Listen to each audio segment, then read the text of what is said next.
of the unity in Kenya, the incoming President Ruto, what do we ask of you? Over 6,942,193 members boasted on the other side. It is my prayer and hope that you find it in your heart. We have seen a lot of prayers around you. You find it in your heart to embrace them. Muyu has congratulated Ruto following a Supreme Court case that upheld his election. To Your Excellency, President-elect Dr. William Samoei Ruto, we say congratulations. You have worked hard. You have gone around this country, and for Mama Rachel, you have been on your knees, and God has found it fit to give you this honor. So on behalf of the board, the patron, there's so many million members, we congratulate you, sir. Congratulatory messages from leaders across the world have continued to stream in after Supreme Court upheld President-elect William Ruto's win. French President Emmanuel Macron said he had contacted Ruto via phone call and expressed their desire to deepen the Franco-Kenyan relationship within the framework forging during Macron's 2019 visit. Macron highlighted that both governments would work together to improve on areas of infrastructure, agriculture and health. He has also lauded Kenyans for maintaining peace while exercising their democratic rights during the electoral period. At the same time, embassies and high commissions in Kenya have issued a joint statement congratulating Ruto. The statement was issued by embassies and high commissions of USA, UK, Australia, Canada, Denmark, Finland, Germany, Ireland, the Netherlands, Norway, Sweden and Switzerland. The president-elect will be sworn in next week on Tuesday. The Independent Electoral and Boundaries Commission Vice Chairperson Juliana Cherera has welcomed the final verdict rendered by the Supreme Court of Kenya upholding Ruto's election win. Cherera, alongside Commissioners Irene Masit, Francis Wanderi and Julius Nyang'aya, said in a statement that they stand by the rule of law and statutes that promote effectiveness of the work of the IEBC. The four commissioners were against IEBC Chairperson Wafula Chebukati's final announcement of William Ruto as the president-elect. Now, former KSS MP Swarap Mishra has asked constituents to forgive him for not joining William Ruto's United Democratic Alliance party in the just concluded election. Mishra, who lost his bid to defend the KSS MP seat, said he has nothing personal against the president-elect and that his move was a political miscalculation. Mishra has also called on the MPs who lost their bids to UDA aspirants to apologize to the community. I myself also very humbly request to my community to forgive me for the wrong decision at wrong time, at the right time, the wrong decision which I took for that. At the end of the day, sometimes the decision because of no wisdom or wrong decision can happen, but it is good that we realize and reconcile and also we correct ourselves, and in the future it never happens and we correct ourselves. Mishra has since sent a message of goodwill to the president-elect. I and myself and my family want to convey our heartiest congratulations and also the warm greetings and also the success, all the success in the name of God to our president, new president, Excellency Dr. William Kipchirchir Samoei Ruto. Education Cabinet Secretary George Magoha says he is not looking for a job but is willing to work with President-elect William Ruto if he chooses him. Speaking during the commissioning of competency-based curriculum classrooms at Currency Girls Secondary School, Magoha stated that if Ruto would deliberate on reinstating him following his work in the sector, he would not hesitate to be part of his cabinet. That's your news at the top of the hour. My name is Stephanie Wangari.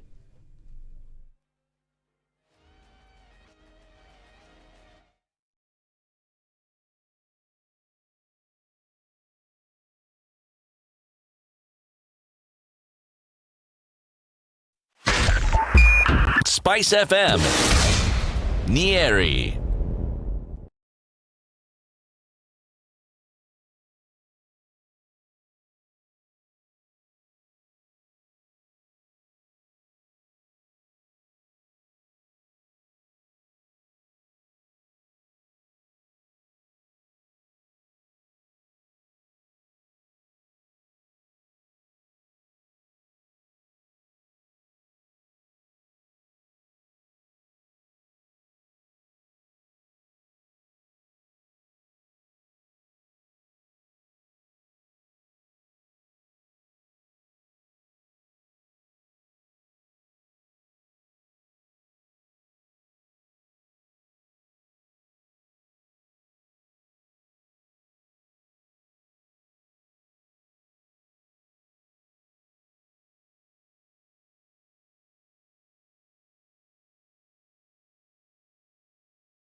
All right, looking at Wednesday morning in the middle of the week, and we have a little bit of traffic here and there that's going into certain parts of the city. We're seeing it building up, coming off of Jogo Road, going out into the city shouldn't be too bad, at least not for now. It's clear and free coming off the Thika Super Highway, and coming out of Westlands doesn't look too bad either. Looks like it might just be an okay day. The roads are slippery because of rain in certain parts, so you want to be careful. Let's take a look at what it looks like as the morning progresses. SpiceFM KE on Twitter. Talk to us there, and let's keep things moving this morning.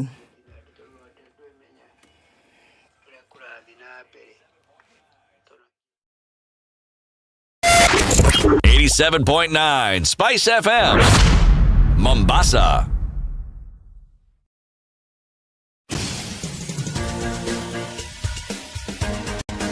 This is the Situation Room, the home of hard-hitting political commentary and penetrating insights about the state of the nation. This is a talk radio experience like no other. The Situation Room, a place for hard truths, debates, and elevated conversations. The Situation Room, witty, political, engaging, deep, controversial. In the room, we have C.T. Muga, researcher, academic, seasoned political observer, a fountain of wisdom in these politically uncertain times. Ndu Oko, Nigerian by birth, Kenyan by choice, communications expert, Pan-Africanist, a truth seeker and believer in people power, and Eric Latif, agent provocateur, the man in the chair, seasoned journalist, news hound, a man who believes in punching up, not down. This is the Situation Room. How are you doing? The only way. The rains have come down, the heavens have opened, and have poured water on this good land. Have you heard that? Did you hear? Yeah. Villainini. Kuna lyrics. Kuna lyrics. Don't play with me. You and fire, same. Moto. Moto. Right. How you doing? Salama kabisa. It's so cold. It is freezing. It's like glass on your skin, man. Cut glass. Very cold. It's cold. Who does this? Ednah. Surely. Hey. It is just too cold.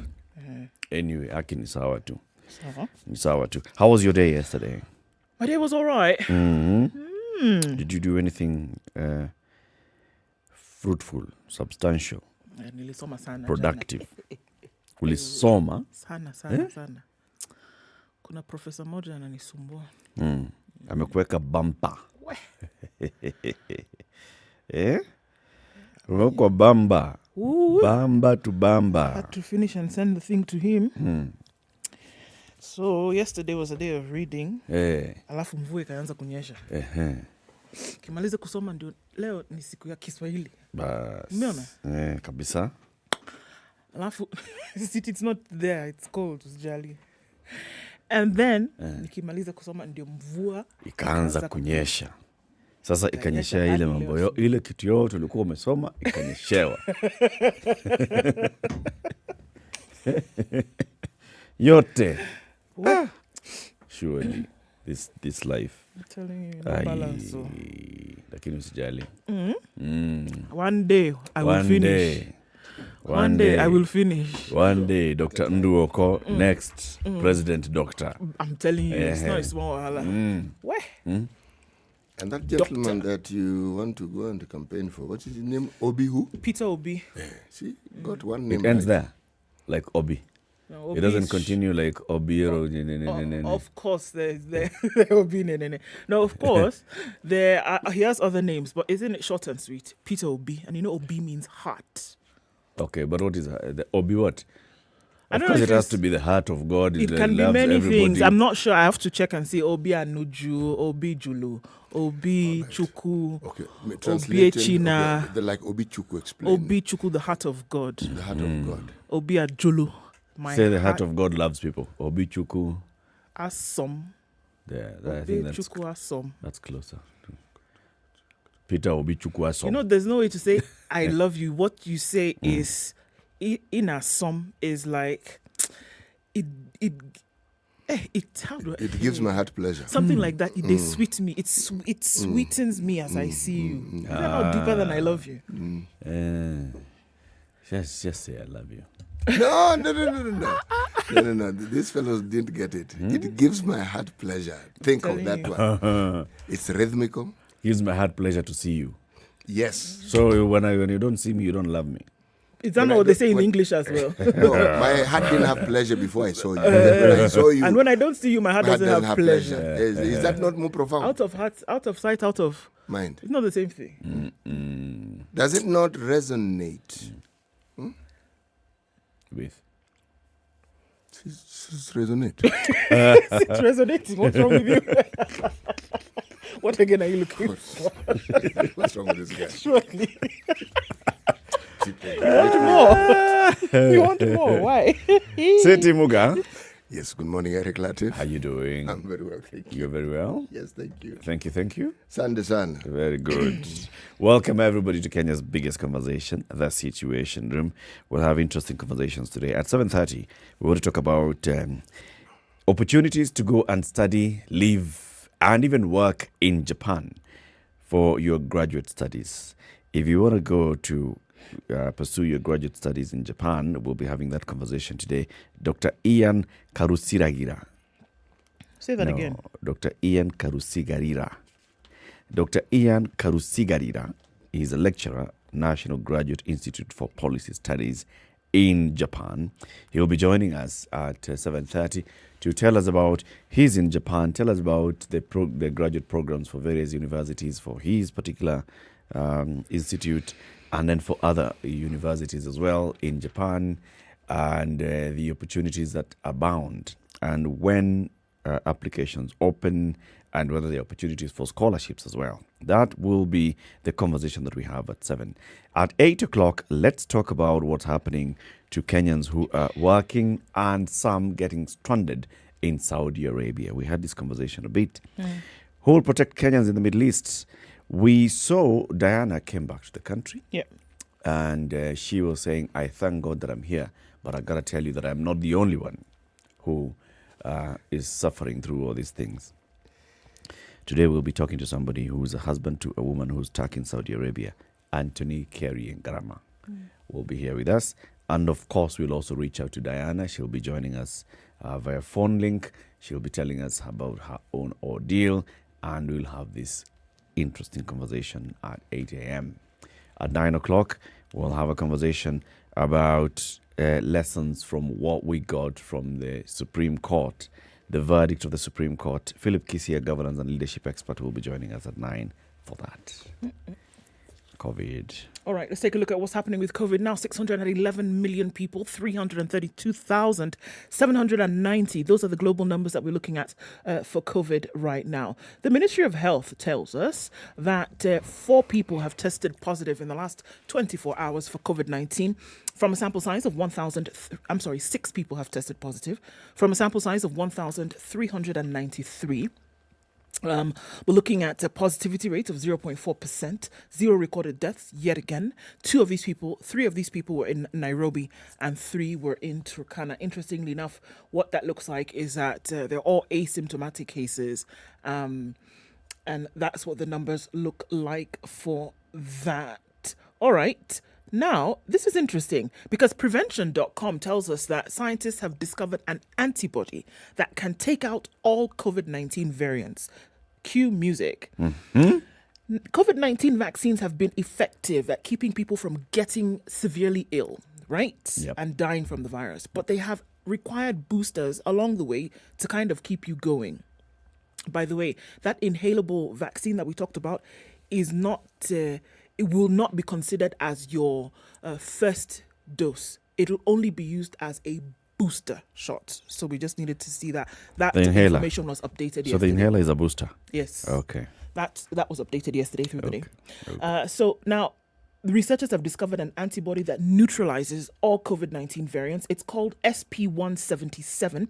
It's the result of the collaborative effort between Boston's Children's Hospital and Duke University. They've done research on mice and they've published this and they say it looks pretty promising. What does it mean to have an antibody that can neutralize all? And what kind of impact will it have on vaccines in the future? So they've developed it, and it can neutralize all forms of SARS-CoV-2, which is the virus that causes COVID-19. Voila. It was created after researchers modified a mouse model that was originally made to search for broadly neutralizing antibodies to HIV, which also mutates. Now, they've been able to find this and found it and dubbed it SP177. It neutralizes alpha, beta, gamma, delta, and all Omicron strains, including the currently circulating ones of COVID-19.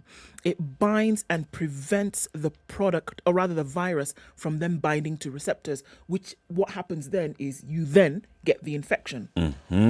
It blocks the virus from fusing with your membrane, so it can pass through your system, but it will not bind, and it goes out essentially. And in order for you to get sick, the virus must bind to your receptors. This antibody stops that process from taking place. Stops the binding. Exactly. And they're saying that if they can get this then in mice, because we know that the makeup more or less of mice and men, is more the same. If they can get this to work in mice, then they want to start testing it on human beings. And it could affect not just for COVID-19, but many more viruses in the future. That's what it looks like for COVID. Okay, let's take this quick break and take a look at the weather forecast. It's started raining across Nairobi and some parts of the country heavily. Let's find out which of the parts are raining and what's happening to the heat wave of the other northern hemisphere. Good morning. We are live streaming on SpiceFM KE, YouTube and Facebook, and www.spicefm.co.ke. 18 minutes after 6. Say hello. Tell us where you're tuned in from. Good morning.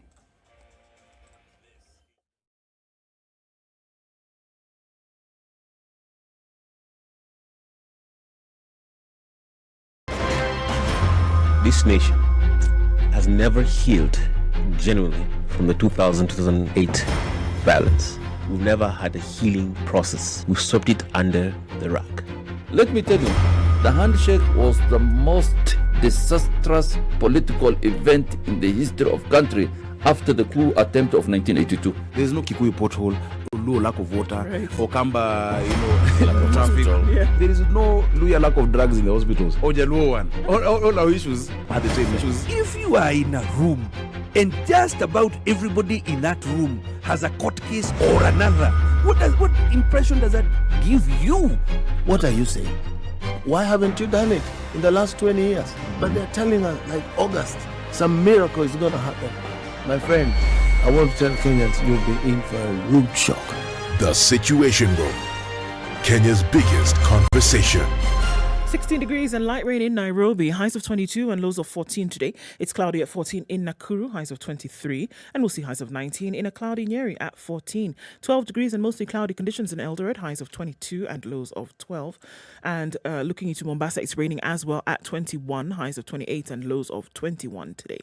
Malindi is raining at 24, highs of 28, and we're looking at cloudy conditions possibly leading into rain in Kisumu at 18, highs of 28. 27 will be the high in a cloudy Kakamega at 16, coming down to lows of 15. Looking out into Kampala, it is cloudy at 19, highs of 28, and we'll see highs of 29 in a cloudy Dar es Salaam, currently at 21. It's 8 degrees and clear in Johannesburg, highs of 22 today, and we'll see highs of 29 in Lagos, where it's mostly clear at 24. It's 24 and partly cloudy out in Kinshasa, highs of 33. And lows of 23. Let's look out into Beijing, where it's sunny at 28, going into afternoon Wednesday, highs of 32 today, and lows of 14, and 17 is cloudy in Paris, highs of 24. We're looking at light rain in London this morning, highs of 22 and lows of 15, and let's round things out in New York. Well, it's still Tuesday night. It's mostly cloudy at 20. Coming into Wednesday, we'll see highs of 23 and lows of 19.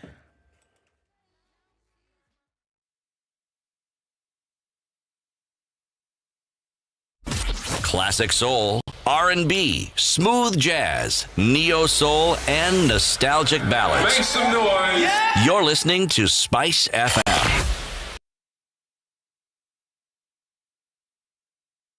Mature, intelligent talk every morning. Spice up yourself.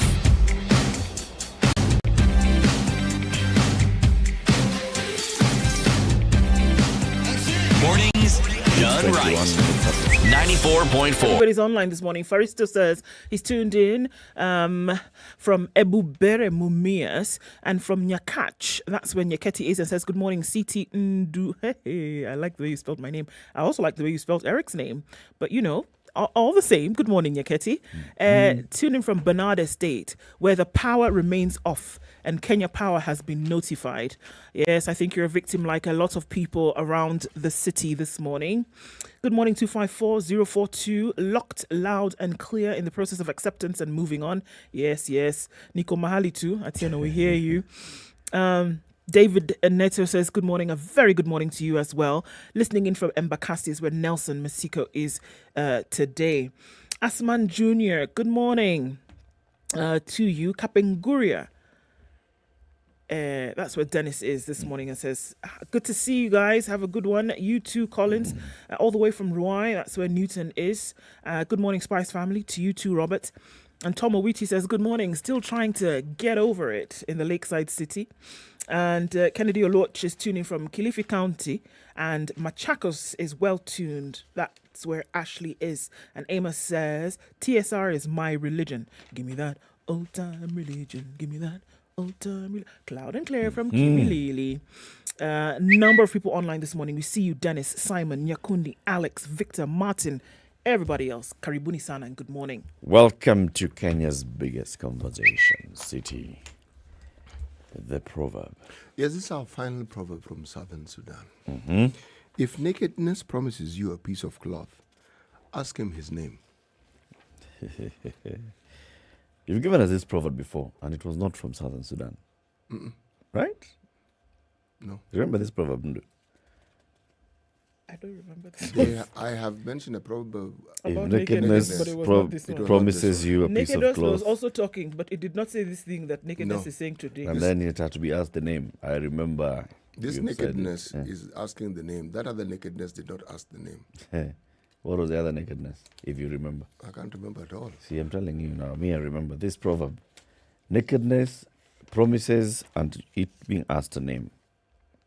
Higher. This is what the people of Southern Sudan are saying. South Sudan. And was that proverb also from Southern Sudan, or was it from another country? It was from another country. Africans speak the same language. Yeah?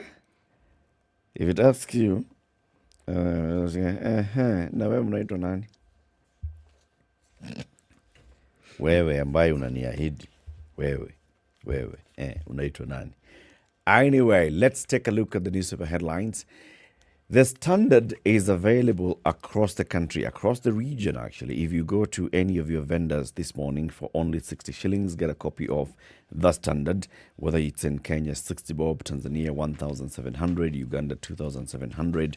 And if you go to page 19, you will see a QR code. Scan the QR code for a chance to win some lovely goodies. It could be some branded merchandise from Standard or some vouchers for shopping or cash vouchers from the Standard as well. What's on the headlines? Inside the Ruto government is on the front page of the Standard. President-elect faces the Herculean task of making a clean break from an outgoing administration which he was part of and creating a quality cabinet with competing regional and gender interests, as well as rewarding allies who stuck with him in the face of intense pressure. It's going to take a sneak preview into William Ruto's administration, so we'll look into that story. The same thing is on the front page of The Nation. The scramble for the hustler cake. Spoiled for choice as the dust settles on the Supreme Court victory, confirming his election as president. William Ruto embarks on the tumultuous journey of crafting a government that not only has the capacity to push his agenda, but also fulfills the promises he made to politicians who backed his campaign and were clever enough to extract promises of government roles, key allies from way back, and technocrats who crafted campaign strategies and position papers. Familiar faces and a splash of few greenhorns are lining up for the spoils. It is, eh? That's the Standard headline. That was the Nation headline. The that first was the one was Nation. Standard, yes. Okay. The Star? The guy did the thing. No, it rained. It was raining. So clearly the guy was not available to be available. But for the availability. I have the East African.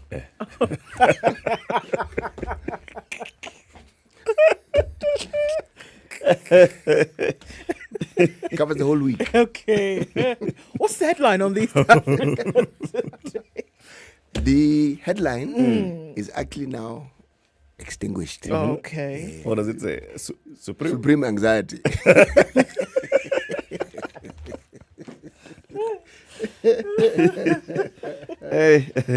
Okay. So the headline, basically we're looking ahead into Ruto's government, right? Yes, we are. I understand that he's talking about, so first of all, William Ruto pledged that 50% up to 50% of his government, or at least, was it up to or at least? At least. At least 50% of his cabinet will be women. The real kind of woman, not that people with gender-leaning interests. No. An actual woman. You get? No. Because people can come and tell you anything. But you know this person is interested in women's gender affairs. No. An actual woman sitting in that position. A biological is what woman. Is what he promised. This is what he said. Yes. Out of 23 positions, 12 are going to be women. That's it.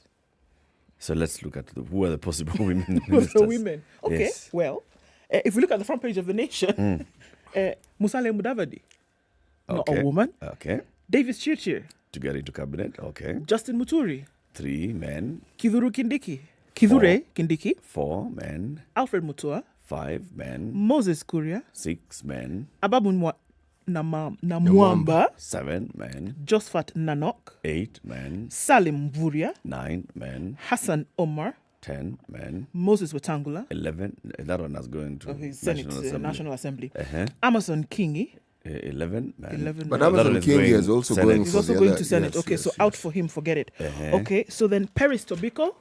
Okay. 1 woman. Okay. Those are the people that so far That nation is that looking nation at has and thinking. told us about. There's Veronica Now, Maina, the Veronica- Secretary General of UDA. as She's well. played a very key role. Yeah. Indeed, everything she that has gone on.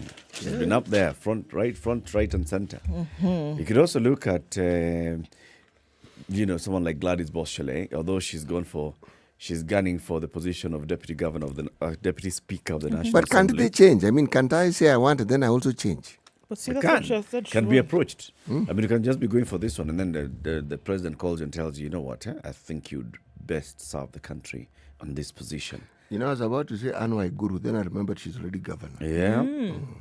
So, There's Aisha Jumwa, who wanted to be governor. Yeah. Who else? I was going to say Millicent Omanga. Millicent Omanga. Yes. Yeah. Karen Nyamu. Karen Yamu.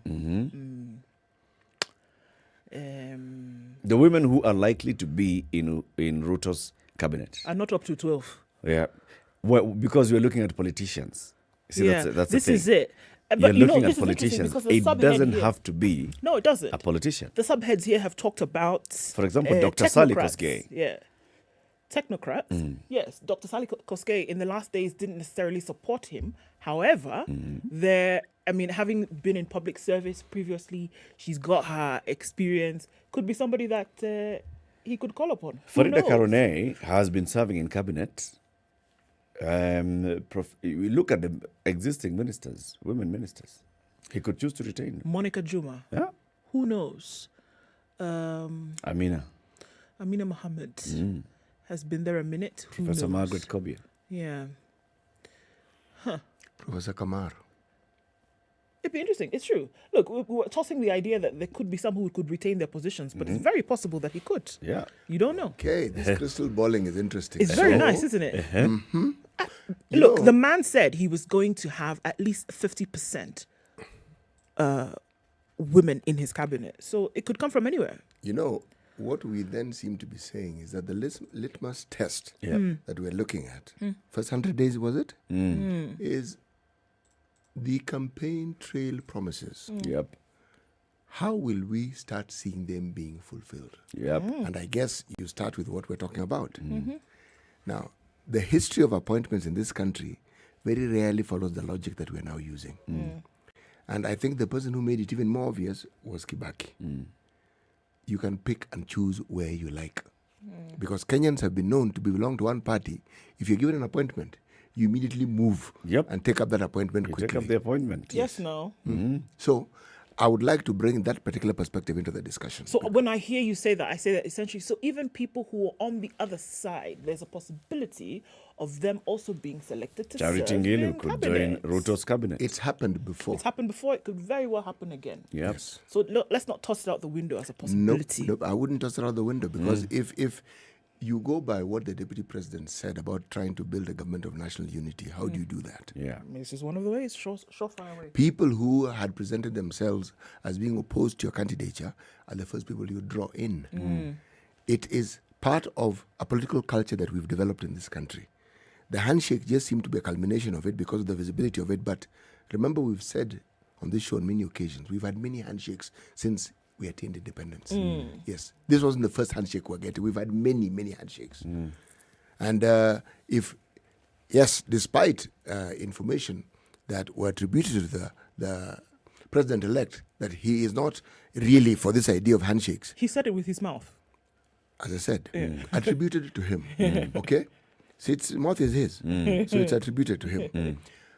The idea of trying to form a political,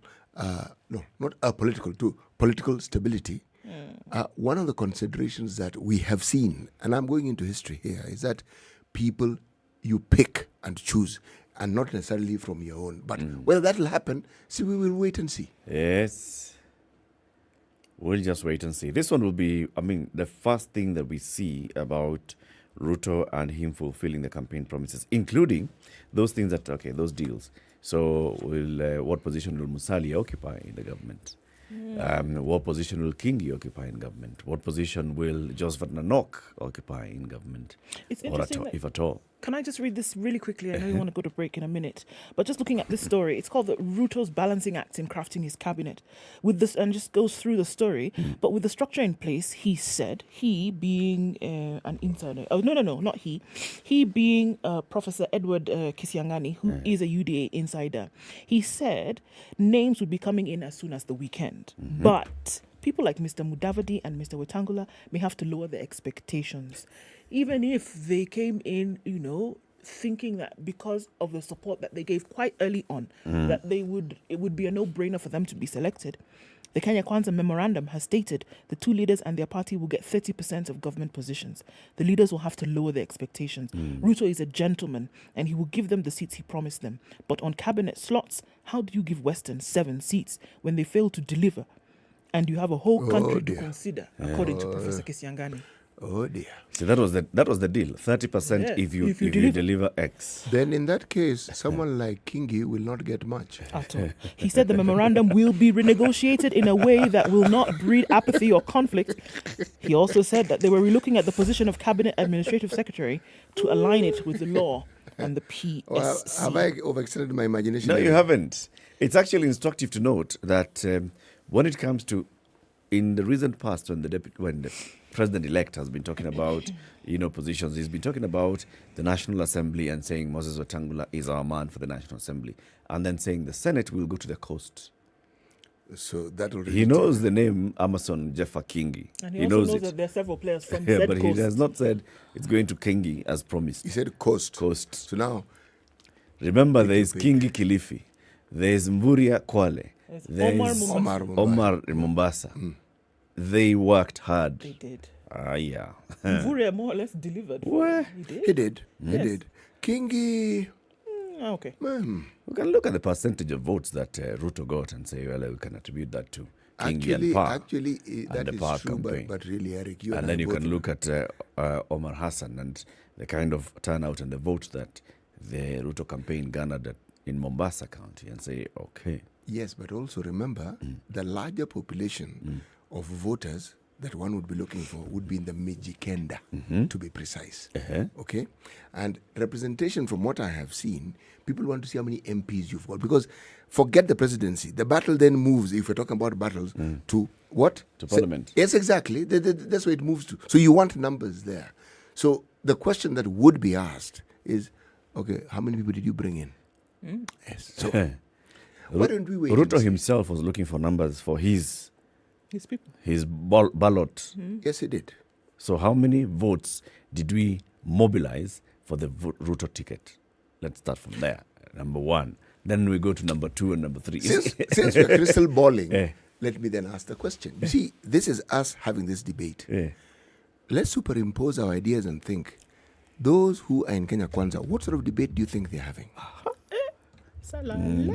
Yes, because the fight is now on. Of course, internally. It's on. Yes, so what do you think? Yes, exactly. These things that we're looking at academically and saying, perhaps, this is this, and, perhaps this is this. By and large. Well, yes, alphabetically and so forth. Okay? Let's take a break. 23 minutes to 7. How are the roads? This is the Situation Room, the only way to start your day. We know it is cold, but Cold Stone Creamery has hot deals for you. This month, enjoy cups of rich and creamy ice cream, delicious ice cream cakes, and fresh oven-baked cakes at amazing prices. Visit any of our stores in Nairobi or Mombasa and indulge in your favorite treats. Cold Stone Creamery, the ultimate ice cream experience. Okay, so we're looking at a few minutes after 6:30, and there's traffic that's built up a little bit here and there on the thicker superhighway, but nothing too painful. Folks are moving a little bit slow because the roads are really slippery, so we're going to ask you to do the same and fog lights up because you will need them in this weather. We don't know how long the rain's going to hold up, but the streets will be slippery for some time, so we want to arrive safe. Yes. Coming off the thicker, coming off Jogo Road, traffic is also moving. It's slow, but it's moving towards the city. Kamkunji at the roundabout coming off Landis is not too bad either. Lunga Lunga is building up, coming off North Airport Road out then towards Outer Ring. That is also slow this morning. We're likely to see a pickup of traffic at around 7 o'clock. Be here to let you know what it looks like. Tell us what's happening where you are. SpiceFM KE on Twitter.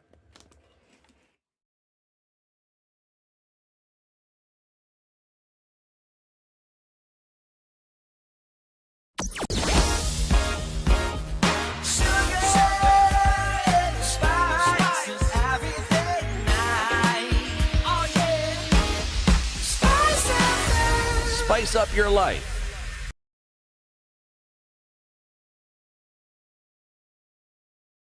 Twenty-two minutes to 7. Continuing with that story, House Speaker's next battle for Ruto and Raila. Today, the senators are going for orientation, and then tomorrow, first sitting of the National Assembly and the Senate. But before we go there, there's an advert that has been placed by the Office of the Registrar of Political Parties.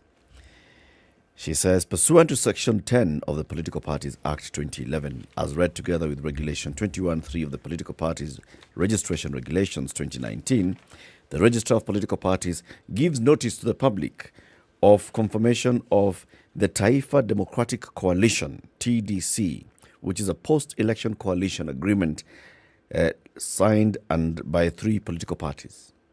There's a new post-election coalition called Taifa Democratic Coalition. The parties in this Taifa Democratic Coalition are, number 1, Kenya National Congress. Number 2, Kenya Social Congress. Number 3, Kenya's People's Democratic Party.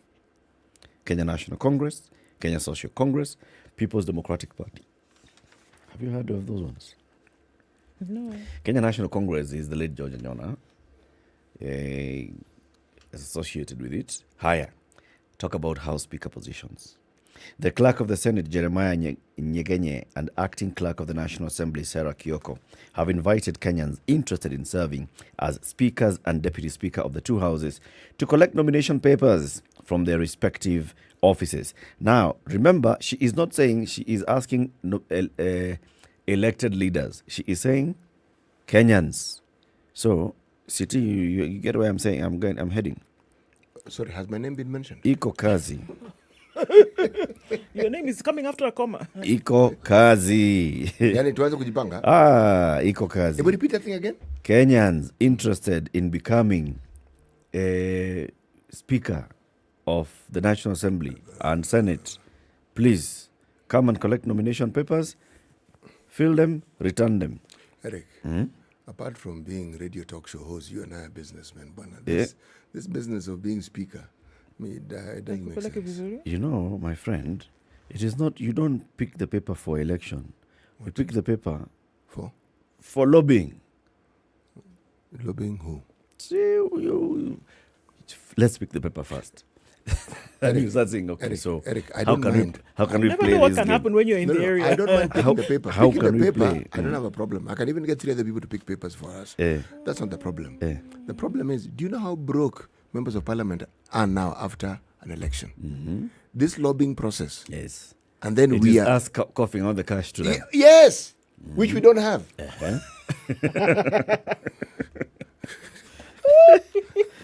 Let me tell you, as of 9 hours ago, Parliament posted on the social media pages on Facebook particularly of the number of people who have so far expressed interest for the Speaker's position. You want me to read the names? Yes. There are 21 only. Only. Gideon Kiplangat Cheruyot, Gilbert Kipngetich, David Mwaure Waihiga, Daniel Wanyonyi Opilo, Timothy Ayeko Olingo, Marshall Mungare, William Washira Mwaniki, Isaac Wangengi Wainaina, Samuel Nyechwaya Nyamao, Kevin Mabeta Nyamari, Dorothy Kemuntu Nyagori. Who do you know so far there? Dorothy is the one who wanted to be president of Kenya. As well as Mwaure. And Mwaure. Matthew Eric Dea Okongo. Umeona hiyo? Nimesikia hiyo. Orina Jafney Nyakwama, Joshua Boit, Dhangeta Frederick Mukaria, Dr. Mbi Kavindu, Peter O. Nyananga, Jinani Nzioki Mbiuva, Omar Dambi, Samuel Mwangangi Nzamalu, Stanley Moindi Masai, Kenneth Otiato Marende. I know Marende. You know Marende, Members-elect who expressed interest in the position of the Deputy Speaker are the Honourable Gladys Jepkosgei Boss, the Honourable Moses Goshine Kirimi, Central Imenti, the Honourable Paul Otiende Amolo, Rarieda, the Honourable George Peter Opondo Kaluma, Homa Bay Town, the Honourable Farah Yusuf Mohammed, Wajir West. 5 so far who have expressed interest in Speaker and Deputy Speaker as of yesterday. Those that have already returned their papers. Not those that have picked. Remember, those that have picked include Kalonzo Musyoka, Moses Wetangula, and others. Stewart Madzayo, Amason King, Hassan Omar, and others. It's going to be an interesting one, this one. Yeah. To see who's actually going to be selected. Yeah, handshakes are going to begin here. Kabisa? Oh, yes. When it comes to these positions, my friend, lobbying, and then you want us to get into this quagmire. No, Eric. Look for another advert. Another one? Yes. This is crowded. No, not just crowded, Bana. But you see, if we put our names there, and then our names are written out on social media, So we can be going for business. We apply. As we applied for this thing. I'm CT Jum. I'm the one who wanted to be speaker, but I have a problem with how things work in this country. They never got back to me. Imagine. I would have at least liked to know. We have heard from people who wanted to be Chief Justice saying, they never told me how much I scored. And I wanted to know how much I actually scored. It would have been good for me to know. After all. With that particular statement as a background, perhaps you do have a point. When's the deadline? For what? For picking up those papers? Today. We have time. Today, after all, ends at 11:00. We'll just fill the form there and there. Yeah, we will not go in with it. Pick it, fill it, leave it. Dip it in the box. Can I tell you something? Yes. Cardinal Otunga inches closer to sainthood. It's a headline. It grasps your attention, but the way in which is really interesting to me. Okay. Catholic faithful gathered at Resurrection Gardens. You know where that is? In Karen. Somewhere here in Karen, right? To remember the life and pray for his beatification. It's been 19 years since Maurice Michael Cardinal Otunga died, leaving behind memories of a kind and pious man. And now the servant of God's journey to sainthood is almost complete. And you may ask how. Yesterday, Catholic faithful gathered at the gardens where the Cardinal's body rests to remember his life and pray for his beatification, which will pave way for him to be declared a saint. All right? For one to be beatified, the church needs testimonies of at least 2 people who have recovered from their illnesses through Cardinal Otunga's intercession. These miracles, according to Archbishop Philip Anyolo, need to be verified by doctors who should provide medical evidence that the persons have recovered. So far, these stories have come in from very many people, but they all need verification. Given that this is a situation, things are in good progress. We want to ask all Christians to continue to pray through the intercession of Maurice Michael Cardinal Otunga, including the miracle of sickness. Now, the confirmation of these miracles will set the wheels rolling for his progression to the canonization stage, where another miracle will be expected for him to be declared a saint. The rigorous process is outlined in an official instruction from Sanctorum Mater, the Mother of Saints, issued in 2007. Now, hear me. Cardinal Otunga's journey to sainthood officially began in 2009. And then Archbishop of Nairobi, John Cardinal Njue, petitioned the Vatican-based congregation for the causes of saints and succeeded. So he had to make that petition first. They said, all right, let's go ahead. Now, there are 4 steps. The first one, done 5 years after a person's death, starts with the bishop of the diocese where the person died, starting investigations to establish whether the candidate truly lived a life of holiness. So, 1. The bishop then petitions the Vatican congregation, and if the quest is approved, the individual becomes a servant of God. So, deemed to be holy. Secondly, found to be a servant of God. And this involves gathering evidence that the deceased's life, holiness, and deeds inspired people to pray. This happened. Now, should the Pope approve the finding and the individual led a life of heroic virtue, they are then named venerable, a step that he has already passed. So 2014, the documents that had been scrutinized by the Office of the Saints at the Vatican validated this, and they began to assemble his biography, and it had been sent to Rome for proofreading. Now, the third step of beatification is in which a person is named blessed, and involves verifying that a healing took place or that miracles of healing took place as a result of the intercessory prayers of this particular person. Right. And it is said that the healing miracle of a young boy with kidney failure happened in 2009. It was said that this boy, who had been attacked by pneumonia and was on life support, his mother had been praying silent prayers for her son's recovery, to the disdain of a nurse who told her that she should pray for his eternal rest. At night, the life support machine went flat and her son was pronounced medically dead. She fervently prayed, asking for Cardinal Otunga's intercession. Minutes later, the machine resumed working, and 2 days later, young Chacha left the ICU and went on to live a healthy life. The granting of these prayers is believed to indicate that Cardinal Otunga is already in heaven, from where he intercedes on behalf of those who call upon him.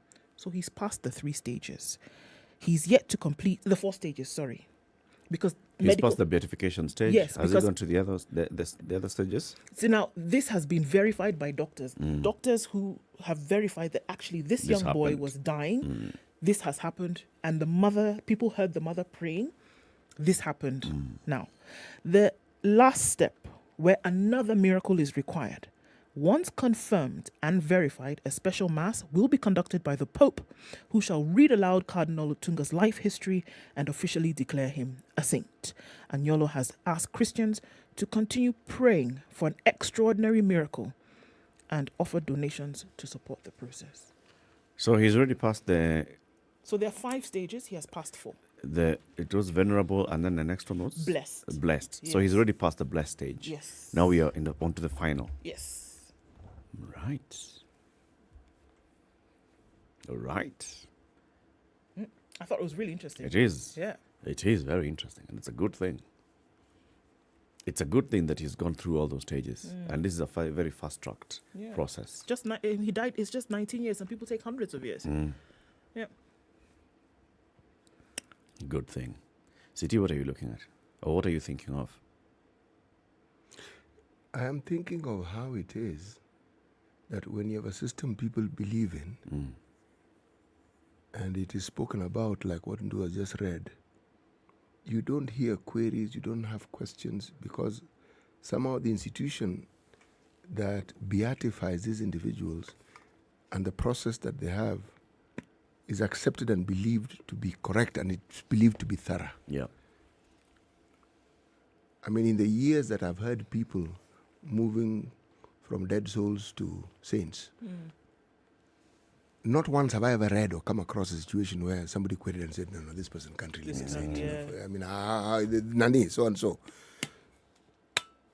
You asked what I was thinking about. I was thinking about how it is that individuals who are charged with the responsibilities of an institution can grow it to the point where it is trusted. Yes. That is really what was on my mind. Yes. Because all those things that you're reading, I've come across them at some point, but for some reason today they made a lot more sense than they ever made sense before. For me too, when I was reading this earlier on, I was like, well, okay, suddenly this has just, it's very clear in my head. You can see the steps. Yeah. Yeah. And you can see it's thorough. It's not just, so what do you guys think? Do you want this guy to be a saint? Can we make him a saint? The congregants here feel that this person deserves to be a saint. So it's okay. I mean, who are we? No. It has to be verified. It has to be checked. It's a thorough process. Then it also reminded me of that grey smoke. White smoke. That one. I was heading in that direction. Okay, sorry. Forgive me. See, I was not far. No. Yes. Because behind that smoke, there is the seclusion that the cardinals go into to push away any interference and to focus on what they believe God is telling them. So when they then come out, it's sure. It wasn't, you didn't watch TV, someone didn't send you on your phone. Someone didn't send you a tweet, okay? There was no WhatsApp message. So it is you and God making a decision to have someone who's going to represent the church at the highest possible position. Absolutely. Yes. So you asked what was going on through my mind? That's what was going on through my mind. Okay. Yes. What are you reading? I am reading on page 22 of the Standard. Okay? We were talking about a parliament, leaders who would populate the leadership mantle within the UDA party. I'm reading now the opposite of that, and the headline of that opposite: Raila orphans stare at a life in political cold. Yes. That's us in the media for you. Okay, and headlining. And there's a 1, 2, 3, 4, 5, 6, 7, 8, 9, 10, 11, 12, 13, 14, 15, 16, 17, 18, 19, 20, 21 people. All right, read the story. Right. Some of the leaders who supported Raila Odinga in the presidential election could be staring at life in the political wilderness. Raila and his running mate Martha Karua, who ran on Azimio ticket, lost to UDA's William Ruto and his running mate Rigathi Gachagua. Political commentator and multimedia university leadership and governance lecturer Gitile Naituli said that most of Raila's allies are facing a long period of time in the political cold. I still believe President Uhuru Kenyatta played them alongside Raila. He used reverse psychology to ensure Ruto was elected president. If you look at his... That's okay. No, please, sorry. Start again. Just reading. This is Professor... This guy's called Professor Gitile Naituli. Yes. Okay? He's a leadership and governance lecturer at the Multimedia University. Yes. Okay? Can I read? Please. Okay. I still believe, President, meaning he believed before and he's continuing to believe, that Uhuru Kenyatta played them alongside Raila. Played who? This group. Okay? He used reverse psychology to ensure Ruto was elected president. If you look at his real close friends, such as outgoing, that is Uhuru's National Assembly Speaker, Justin Njuri, they are both with Ruto, says Professor Naituli. But Professor Amukoya Nangwe, formerly of the University of Dodoma and Moi era cabinet minister, is optimistic about the turn of events. Changeovers have winners and losers, but precedents have demonstrated that things finally work out for everyone to be in the mainstream. They supported Azimio in the mistaken belief that it would win. But now Ruto is the president-elect, said Professor Anangwe. Who are these people? The people who, this list orphans. of people, the orphans. You want me to read? Please. Okay. Kalonzo Musyoka, Charity Ngilu, Martha Koome, Peter Karua. Karua, sorry. Samahani. Peter Kenneth, Cicely Karaoke, Maina Command, Fred Matiang'i, Raphael Tuju, David Murade, Hassan Joho, Wycliffe Oparanya, Peter Munya, Mwango Eria, Karanja Kibisho, Francis Kimemia, Nderitu Mureithi, Liki Nyanjui, Amos Kimunya, Jeremia Kioni, Ngunjiri Wambugu, Eugene Wamalwa. Many of these are not Raila fans, they are Uhuru. True. Very true indeed. Kingi and Oparanya, actually the ones who stand out here. Joho and Oparanya. Joho and Oparanya. That's it. Yeah, that's it. All these others, Kinyanjui, Kimunya, Kioni, Ngunjiri, Eugene, Kimemia, Nderito, Murathe, Tuju, Kamanda, Peter Kenneth, Matiang'i. Have all been Uhuru's people. These are Uhuru's people, Buana. So. Well, yeah, they supported Raila. Okay. So in that respect, they are Raila often. They are but Raila the thing about our politics, I am hesitant to be a crystal baller or a crystal gazer, ball gazer. Yeah. I'm even more reluctant to even try and predict. And the reason is this. If I look at our political history, the thing that seems to have been a constant is that the improbable is what happens. The thing that nobody thought could happen, the things that people said would not happen, are the things that end up happening. Yes. So, who would have seen the handshake between Raila and Uhuru? Who? Among crystal ballers, who could have seen it? When Uhuru and Ruto got into power in 2013, who could have foreseen that they were going to disagree? With hindsight, everybody's clever. Yeah. Everybody tells you, you know. But at that point in 2013, when they were walking out to read their first cabinet, who? There was no way you could have seen in this. Absolutely no way. So, even right now, I am not going to predict anything. Things may be uncertain, but they are not definite. No, they are not. They are not. Because the thing about political position, and this one I can say definitively, nobody knows what it means to be a president except the person who is until president. They become president. Yes. The person who is president and has been is the one who can tell you what it is. Everybody else is playing a guessing game. The juggling and what it is that the person has to compromise with, what you thought you wanted to do, what you knew you ought to do, and the reality that then confronts you that you have to compromise with. The president, the person sitting on that chair, is the one who actually knows what these things are. The rest of us can guess.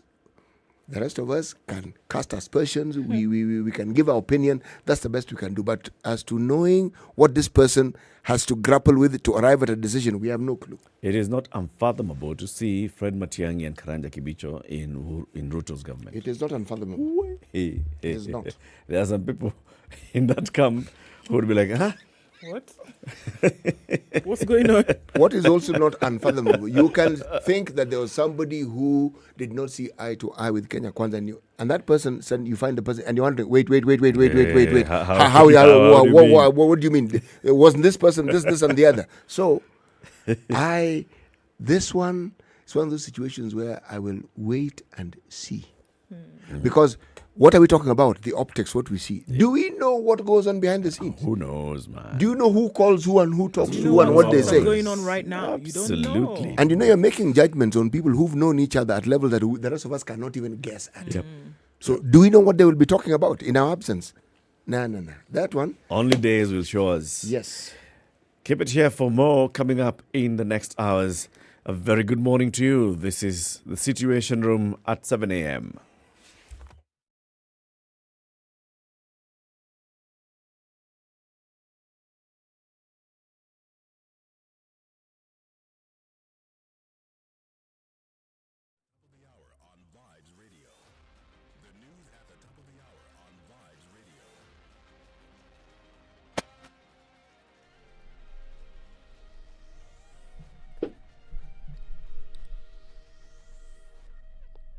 Good morning, this is Newswire. I am Stephanie Wangari. Kenyans seeking migrant job opportunities continue traveling to the Gulf countries despite the unending horror stories. Yesterday, as Diana Chepkemoi, a domestic worker who was stranded in Saudi Arabia, returned home, tens of other hopeful women were clearing at the airport for the same destination. Speaking at the Jomo Kenyatta International Airport, Chepkemoi, who was among 50 detainees who jetted back to the country, said she had left other girls who are also undergoing mistreatment in the country. people there are mentally tortured, psychologically tortured, and it's not fair. And it's a shame being told there's nothing you can do, there's nothing your government can do. I have power against your government. It's a shame. So I'm just pleading with the government, just please do something. Wasaidie, wanateseka. Mpaka hata mtu saizi ukimuuliza jina yake ajui. Mtu hata kuuliza kwani ni wapi ajui. Hata venye nimetoka huko tu ameniambia tu at least uwe umesikika, sauti yako imesikika. Pia sisi tusaidie. Chepkemoy's sentiments were backed by other girls who also jetted back to the country yesterday. Tumebakisha Gazilan office watu wa makungu wako huko 6 Sakan Embassy hawajashughulikiwa. Kuna mama mwingine mzee kabisa amekaa 6 months without work. Bwanaka alikufa, amekuja kutafuta ndio asomeshe watoto. Mpaka sasa yeye amekaa, nani atasomesha watoto? Si tuna deal na tunaambia embassy like mtu nani Shogi agent wetu wa embassy ya Kenya yenda anafaa kutusaidia.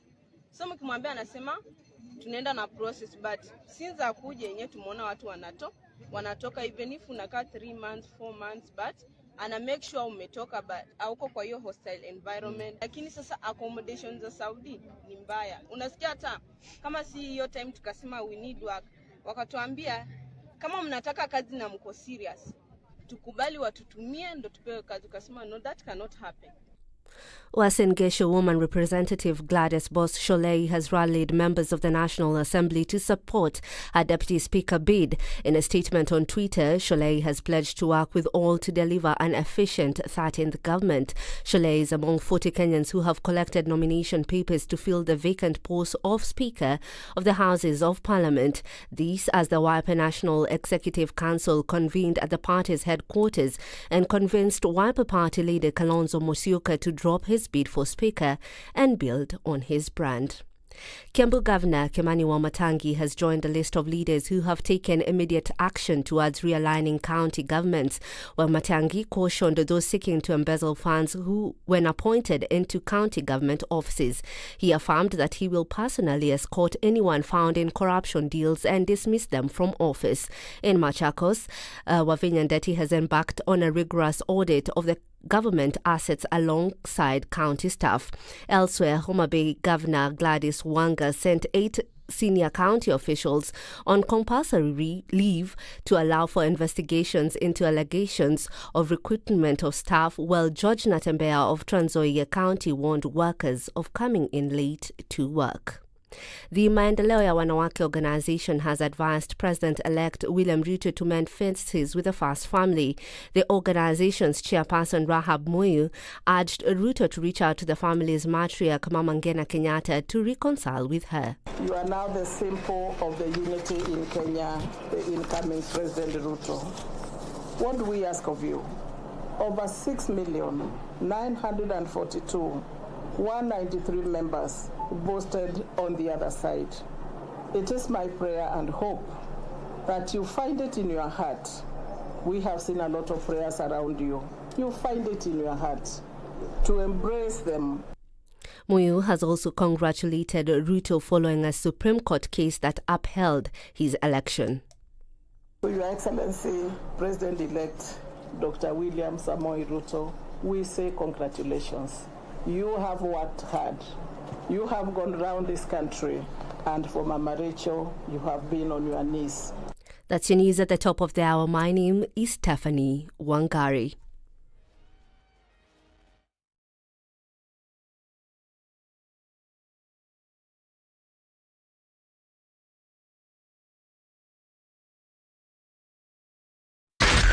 SpiceFM, Nakuru.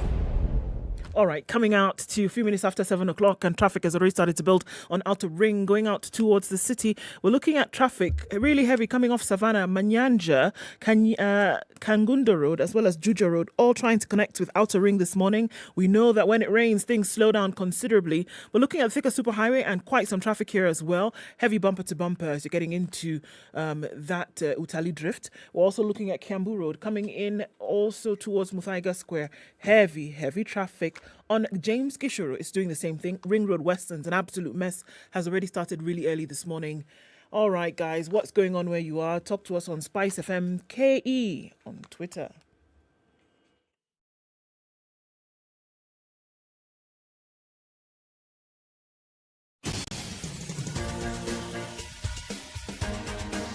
This is The Situation Room, the home of hard-hitting political commentary and penetrating insights about the state of the nation. This is a talk radio experience like no other. The Situation Room, a place for hard truths, debates, and elevated conversations. The Situation Room, witty, political, engaging, deep, controversial. In the room, we have C.T. Muga, researcher, academic, seasoned political observer, a fountain of wisdom in these politically uncertain times. Ndu Oko, Nigerian by birth, Kenyan by choice, communications expert, Pan-Africanist, a truth seeker and believer in people power, and Eric Latif, agent provocateur, the man in the chair, seasoned journalist, news hound, a man who believes in punching up, not down. This is the Situation Room. Good morning. The only way to start your day. Now of Kenya's biggest conversation. This is the Situation Room. It's Eric Ndu CT, who has the proverb from South Sudan. Yes. This is the proverb that appears to have reappeared. If nakedness promises you a piece of cloth, ask him his name. If nakedness promises you a piece of cloth, ask him his name. Ask him his name. Why don't you use that cloth yourself? Why are you giving me the cloth? Why? And who are you? What makes you think I need the cloth more than you? It's basically nakedness telling you are naked. Yes. So you ask it, what's your name? Yes, Nakedness. Okay. Get a life. Yes. Surely. Wewe unaitwa nani? Nakedness. Unasema niko naked. Talk up. Get behind me, Satan. So let me tell you. No, first you remind us, Ndu. New governor of Kisii County. What's his name? Simbarati. Simbarati one day says, I want to find out what? How many people actually work in this place of ours? Actually, no, let's start with how many cars we have. Yes. Okay? We knew how many cars we have. How is it that we have so many drivers for these 81 vehicles? Yes. And 257 of you are on the payroll as drivers. Yeah. Now, everybody do what? In the morning tomorrow? Stand by your car. Stand by your car. After shuffling and then pushing and then maybe mheshimiwa gari yangu ni ile iko kwa garage. Please. Now, let me take you to Meru County. Okay. The new governor of Meru County is called who? Kawera Mwangasa. Yeah. Kawera Mwangasa did the same thing. She said, you know what, people, I want to find out how many drivers we have, how many vehicles we have. Guess what? Tell me. In Meru County, we have 297 vehicles. How many? 297 vehicles. 297 vehicles. Yes. Which is more vehicles than the number of drivers employed. It's the opposite. It's the other way around. Very good. Now, she has ordered an audit.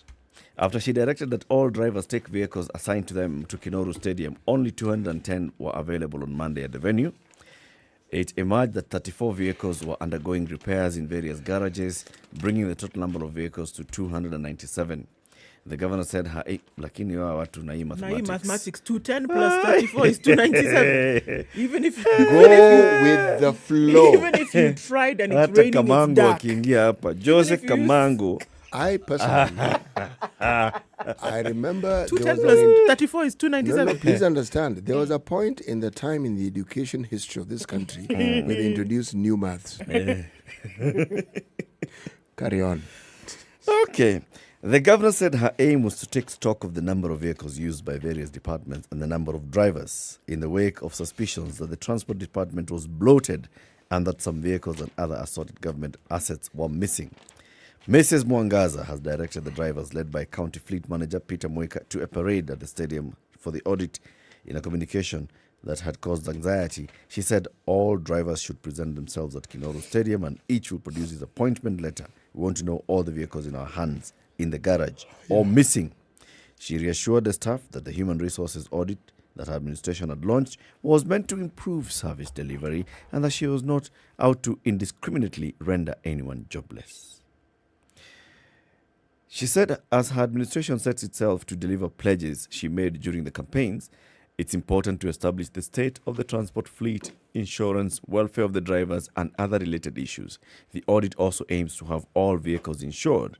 The governor said some drivers had not been assigned vehicles while others were being driven by non-employees. The county boss has also launched an audit of boreholes sunk by the previous administration. What is this thing that governors are doing? What is this thing? They're telling you that there's a new sheriff in town. Yeah. But there's a public service, all right? So you as the boss, you come in and you find a system that is working, a public service that is in place. There are people who are in charge of payroll and they know the number of workers. There are people who are in charge of assets, fleet and others, and they know the assets under their control. Why do we have to go to Kinorio Stadium? So what the next thing are we going to do? Walk into every office and start counting chairs? No, that same stadium. Hii ofisi iko na desk ngapi? No. Kila mtu akae kwa desk yake. Yes. Why? Yes. In fact, I suspect you'll have a situation where there'll be a Monday when all employees of the county will be told to report to the stadium. And we'll also have a placard of what they do and the position they have. And your appointment letter. And the appointment letter, yes. But why do we have to do this? That's the question I'm asking. Why does a new governor have to come and do these physical audits like this? It's the same principle that we talked about when now maybe outgoing CS Professor George Magoha has to go around the country to make sure that that these things which you sit in Nairobi hoping people will do are actually being done. Now, you've been told that you have a workforce of X number and that people are doing 1, 2, 3. Now, you've been hearing rumors that maybe things are not working as smoothly as they ought to be. Now, when you are given a position to be as the county boss, you want to make sure that these things that you've been told that your expenditure is too high, you want to make sure that these people actually exist and that they're actually doing their job. The sense of knowledge is a great asset. The question that Eric was asking, what you're saying is true. Absolutely true. The question Eric was asking, what is it that we have within us and within our leaders where you mistrust systems that already exist? Because are you telling me you could not audit and come up with an audit report? Or must you be the auditor? You see, must you be? Because are you saying we are back to the Moi era of farmer number one, politician number one, driver number one? But you must understand what it does for the number one, HR, human resource manager number one. The individual who is in a position of execution that people know and feel your presence. Now you see, my friend, there in my mind is a problem. Yeah, it's a huge problem. It's a problem. It's a massive problem. Yeah, because you know what you're doing. The very thing that the 2010 Constitution sought to eliminate and to do away with, you are entrenching it. Because you are, in essence, telling people that you are the one-stop shop for everything. Yeah. Yes. You're only governor, for heaven's sake. And for 5 years at most. Exactly. Yes. And you're also telling people this whole, if you ask me, rudimentary thinking that if you're not seen, therefore you are not working. What does it tell you about the leadership? Now, because we are seeing it. Was it not the other day where we were being told that jobs, positions were being already advertised for, and people were saying, but you know something? We've looked for these advertisements in the paper and we can't get them. Now, the point is, what exactly are we seeing of the leadership that we have just elected in? Starting with governors, because out of the presidency, that's the highest position that anybody can be elected in this country. Yep. This is the way they want to conduct their business. And it's across board, eh? I'm also actually getting worried about the health of our public service. Because in a county, there should be somebody who does the internal audits. But there are people who are internal auditors. Yes. They exist. That there office is exists. a public service board. All right? There is a public service board. A public service board is the one that is in charge of recruitment and welfare of workers. Yes, it is. Senor? Yes. So if you have so many drivers in a county that are only dealing with X number of vehicles, so that means about 4 drivers per vehicle. What did the public service board do What does that tell you? I mean, what happened? How did we get to that point where you have such a bloated workforce? How did the public service create these positions? Because positions are created by the Public Service Board. Yes, and it's created based on need. Based on need. Yes. How did you have this? How do you get to a point where you have so many workers that they have to come with their letters of appointment? How do you get to a point where you have assets such as vehicles being driven in Meru County and the people who are driving them are not employees of the county? They are non-employee. How? What is this? What does it tell us about that system? What is wrong with the system? There's something that's not right with the system. You know, what seems apparent is that with our systems, there are systems within systems. There is the office of the auditor, public service, everything you speak of. Then immediately, not below it, next to it. Parallel to it. A dotted line. Yes. Yeah. Doing similar services. Yes. True. Because the governor knows this is what is happening. But unbeknown to the governor sometimes, there are those, you know, when you have this culture of people who are close to the leader and who people know have the leader's ear, you know, they are a parallel source of power. And there is no guarantee that everything they do is at the behest of the leader. Yes. This we have seen over and over again in our system of government. So you ask yourself, what is it about the way we perceive power, and what is it about anyone who occupies any position of power anywhere? What do they do with it? Because it's like, I am appointed head teacher, okay? I don't just want to be head teacher. I want to be a Parents Association chair. Yes. I want to be board of management chair. And I'm just a head teacher, yes. Okay? And you want to be the bazaar? I want to be the bazaar. Yes, precisely. Why do you guys call it bazaar? What should we call it? Bazaar. Thank you. Bazaar. I actually saw somebody spell it B-A-Z-A-A-R. It is bazaar. Bazaar is a market. No, they got it right. And I was like, oh my God, do you see the problems we're entrenching? You also call him Musa. So it is better. So it is always better. B-U-R-S-A. You know, the thing that is also of interest and which we really are going to have to get into is looking at these county leaders. And we're going to look at their manifestos. Yes. And we're going to look at what they said. And we are going to look at their performance against what it is that they said to their people. You know, this thing of participatory governance is actually very, very important, especially now we're looking at this new, some returning, but, by and large, alphabetically, new set of leaders who have come in place. And they've said certain things. And I think that is also at the cusp of a place, at the cusp just there, where you cannot allow people just come and talk anyhow because they want you to vote them in. Come and talk, very good. But then now, once you get into that position, people are going to hold you accountable. There are certain things that you said that people rode on, and because of that, they gave their vote to you. Now that you are in that position, do the people a favor and actually get this stuff done. However, this taste of power, it's like that lion who's tasted human blood and cannot eat anything else. This taste of power and wanting to be the be-all and end-all of everything in the county is a bit worrisome. What it tells me, Ndu, is that we talk about embracing democracy, but we haven't. No, we prefer autocracy. Autocracy, and that's for sure. But then, guys, I hear what you're saying, but I'm actually, from just thinking, whereas, yes, I have issues with what the governors are doing, but I also don't wholeheartedly condemn them. Because when they're trying to do these things, they actually are revealing that there are issues. When they say, I'd like to see the member of staff who work in this particular department, and then they find out that department doesn't even exist in real sense, I don't think there are issues. So they're unearthing issues. Yeah. My problem is that system that has all these issues. That system should be seamless. The only thing that should be changing is the administration. New governor comes in, new CECs, new COs, new directors, blah, blah, blah, they come in. No, even directors don't even change. The directors are employees of the board. It's a CEC and COs who change. They should come and find a system that works, a public service that works, a machine that works, not one that doesn't even know how many people it has employed.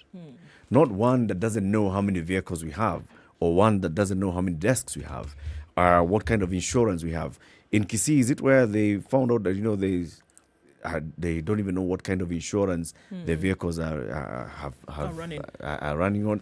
How do you have a system like that? So there's a problem with the system, and that if you come in wanting to say, okay, well, this is the problem, let's sort it out. If you don't deal with the systemic issues, then the next person who comes in is also going to be doing the same thing. Same. So there's something wrong at that level that needs to be addressed and then sorted out, and that's for sure. Take your pick. It doesn't matter where you go today. You'll probably find these recurrent issues, right? Bloated workforce, ghost workers, etc., etc. We don't have this running. It's system issues. And system issues need to be sorted out regardless of the person who is the boss. Yes. But really, I have to ask this question. Systems are run by people. Yes. What if you have a system and there are people who keep overriding that system? Or maintaining Identify. it. Or maintaining the system. And this is the thing. Identify. You see, this system has checks and balances. It does. All right? So if we're talking about the public service itself, there is the Public Service Board. Outside of that, there are the auditors. There is the Office of Auditor General. They don't just audit the money. They also audit systems. And processes. And processes. They should be able to have flagged out and said, hey, come on, guys. I can see this is the staff complement, and I can see this is the asset complement. They don't match. How does it miss all these steps and checks? If there was an intention to have a properly run system, you would see that. I don't think it's an intention. Oh, okay, yeah, well, we need to get these things done so that the output can be blah. Yeah. The bare minimum is what is then applied. But if you're looking for what you're talking about, that you're feeling that frustration, that it should be clear. Why should we have a problem with 1, 2, 3 for something that is running a county and there's certain things that are not working? So long as you cross the finish line, how you cross really doesn't matter. Doesn't matter. No, so long as if you're putting fuel into your tank, whether it's adulterated, it has sugar. So long as there's something there that can push the engine, at least we'll get there, right? And that's what we're saying. For me, there needs to be a total audit of all of this. Where is the problem? Either cut it out or fix it. Cut it out or fix it. And that's the thing, that your output is only as good as your input. If you are not restructuring the nuts and bolts, then your machine will not run properly. You know, the reality of our political system and the thought process of the political leadership is seen with great clarity when it now comes to implementation. When people sit on their chair, they occupy the office, forget what they told you. You can hold them accountable, but just watch what they're doing. Because when they put into operation a certain activity, it isn't as though that's the only activity they could do. They had choices, but that's the choice they have made. Yes. Now, because that's the choice they have made, it tells you how they think. So, moving forward, you can extrapolate and figure out what it is that you can expect and anticipate. Because this thing of parading people, okay? I remember there was a gentleman who was a commissioner for cooperatives. He was called Alfred Birgen. Many, many years ago. He is the first person I came across when you're talking about leadership in this country who used to do such things. Spot check. Okay? Unannounced. Unannounced. He has arrived at this. Yes. And people were turned out because they didn't know what Alfred Birgen would do, when he would come in and what would happen. It is argued that the cooperative movement really, really, really shaped up during that particular period in time. Then came a gentleman by the name of Dr. Matiang'i when he was CS Education. Even him, he would just appear in your school unannounced. We saw changes in the education sector that we still laud to date. Yes. Okay? So, these gung-ho cowboy tactics are not necessarily as negative as they may seem. But unfortunately, that was the past.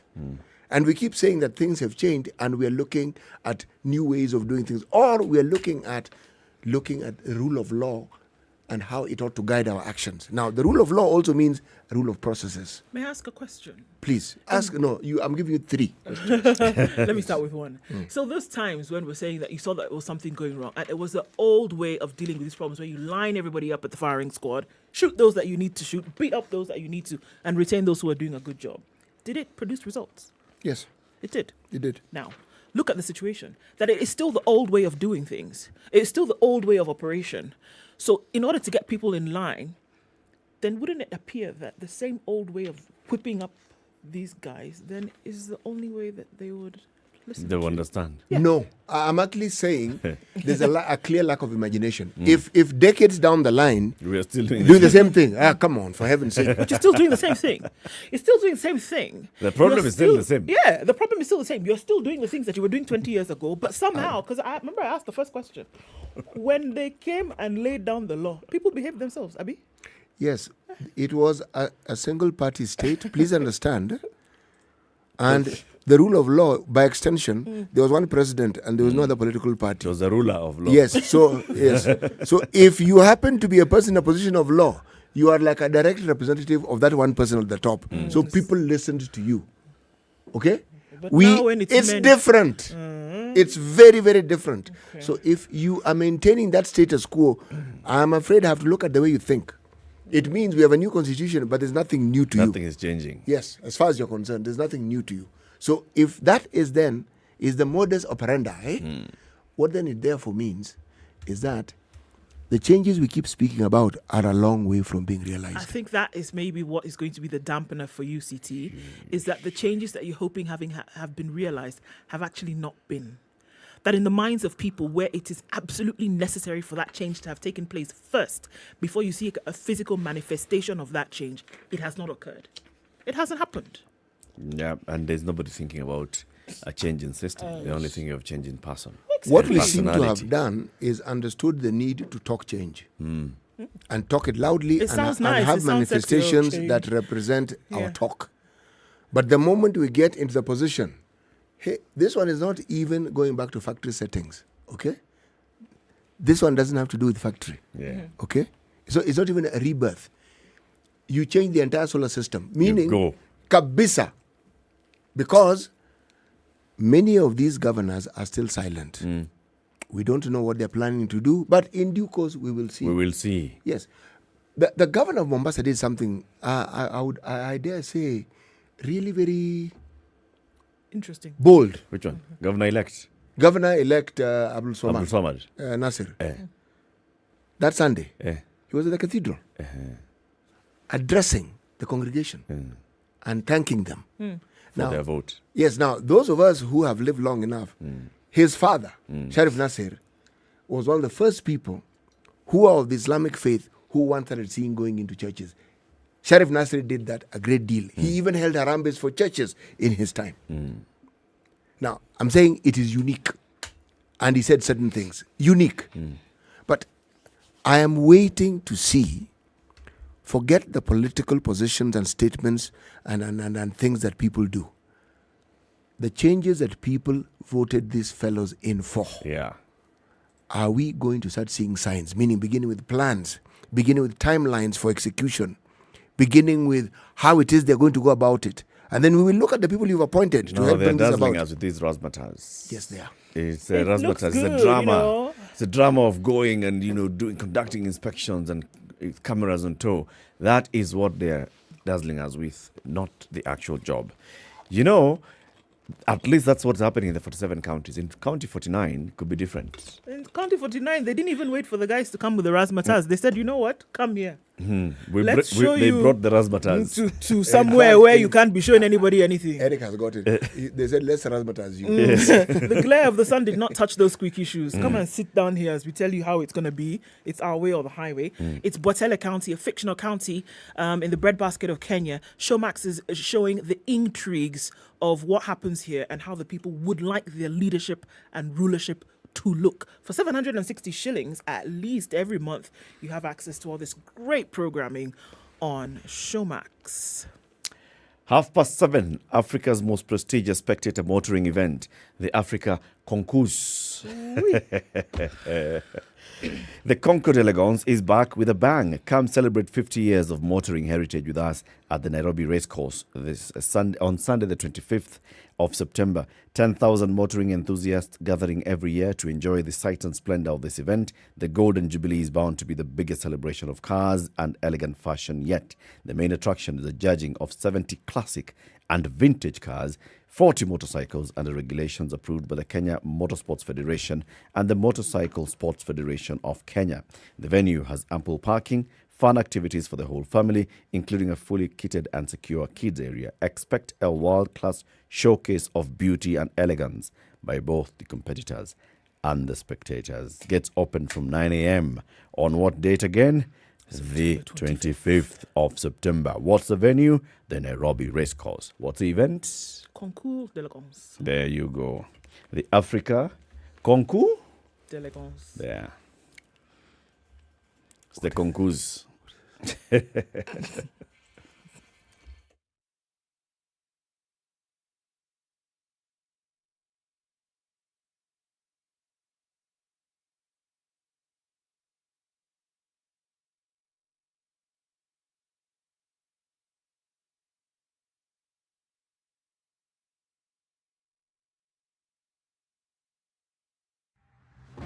Introducing Watele, County 49, a rich county where the leadership has failed its people. Justice and peace are elusive while violence sweeps through the county. What will be done to save the people of Watele County? Watch County 49 as our heroes and villains clash in an exciting tale of corruption, greed, love, and redemption. Every week on Showmax. Still drizzling in Nairobi. At 15, we'll see highs of 22. We'll see highs of 23. In a mostly sunny Nakuru at this point, it's cloudy at 14. In Nyeri, highs of 19 and lows of 13. And 22 will be the high in a sunny Eldoret at 15. Light rain continues in Mombasa, highs of 28 and lows of 22. And we're looking at rain in Kakamega as well, with highs of 28 today. 19 and cloudy in Kisumu, highs of 27. And we'll see highs of 27 as well in Kakamega. It's sunny now in Kampala at 20, highs of 28, and we'll see highs of 29 in a mostly cloudy Dar es Salaam at 21 currently. 8 degrees and clear in Johannesburg, highs of 22, and we'll see highs of 30 in a cloudy Lagos at 23. It's 23 and clear in Kinshasa, highs of 33, back down to lows of 23.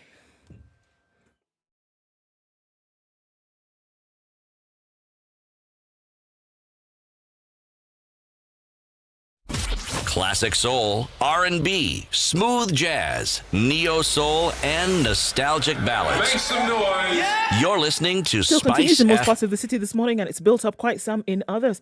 Outer Ring is looking pretty busy this morning, and we're looking at Naivasha Road. If we're looking on the other side of the city, coming out towards Gong Road, that's really busy. It's going to feed off in many parts to James Gishuru, onto Gitanga Road, and then well into Ring Road Westlands. We're looking at this whole area really busy this morning. Folks are going to cross over to Wayaki Way, and you might want to use the Red Hill Link Road to go even further ahead. We're looking at it coming from the Allsops Junction on the Thika Superhighway and on Kiambu Road as well. Limu Road really busy. Everywhere you look is red this morning, and traffic is moving slowly in most parts. Tell us what's going on where you are. Talk to us on SpiceFM KE on Twitter.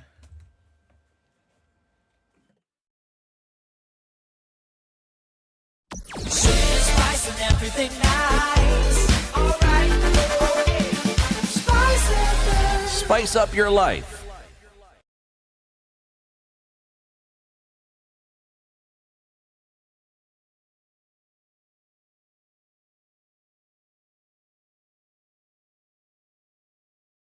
All right, 26 minutes to 8. This is Kenya's biggest conversation, The Situation Room, broadcasting on SpiceFM and online, YouTube and Facebook.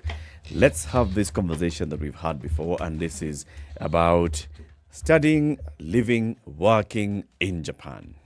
So this whole thing by the Japanese government is actually interesting, isn't it, City? You know? Oh, it's absolutely interesting. Where they say, we are looking at our population, we are looking at our aging population, and we know that we have institutions of higher learning that have been here for many years. Some of them are more than 100 years old. Universities.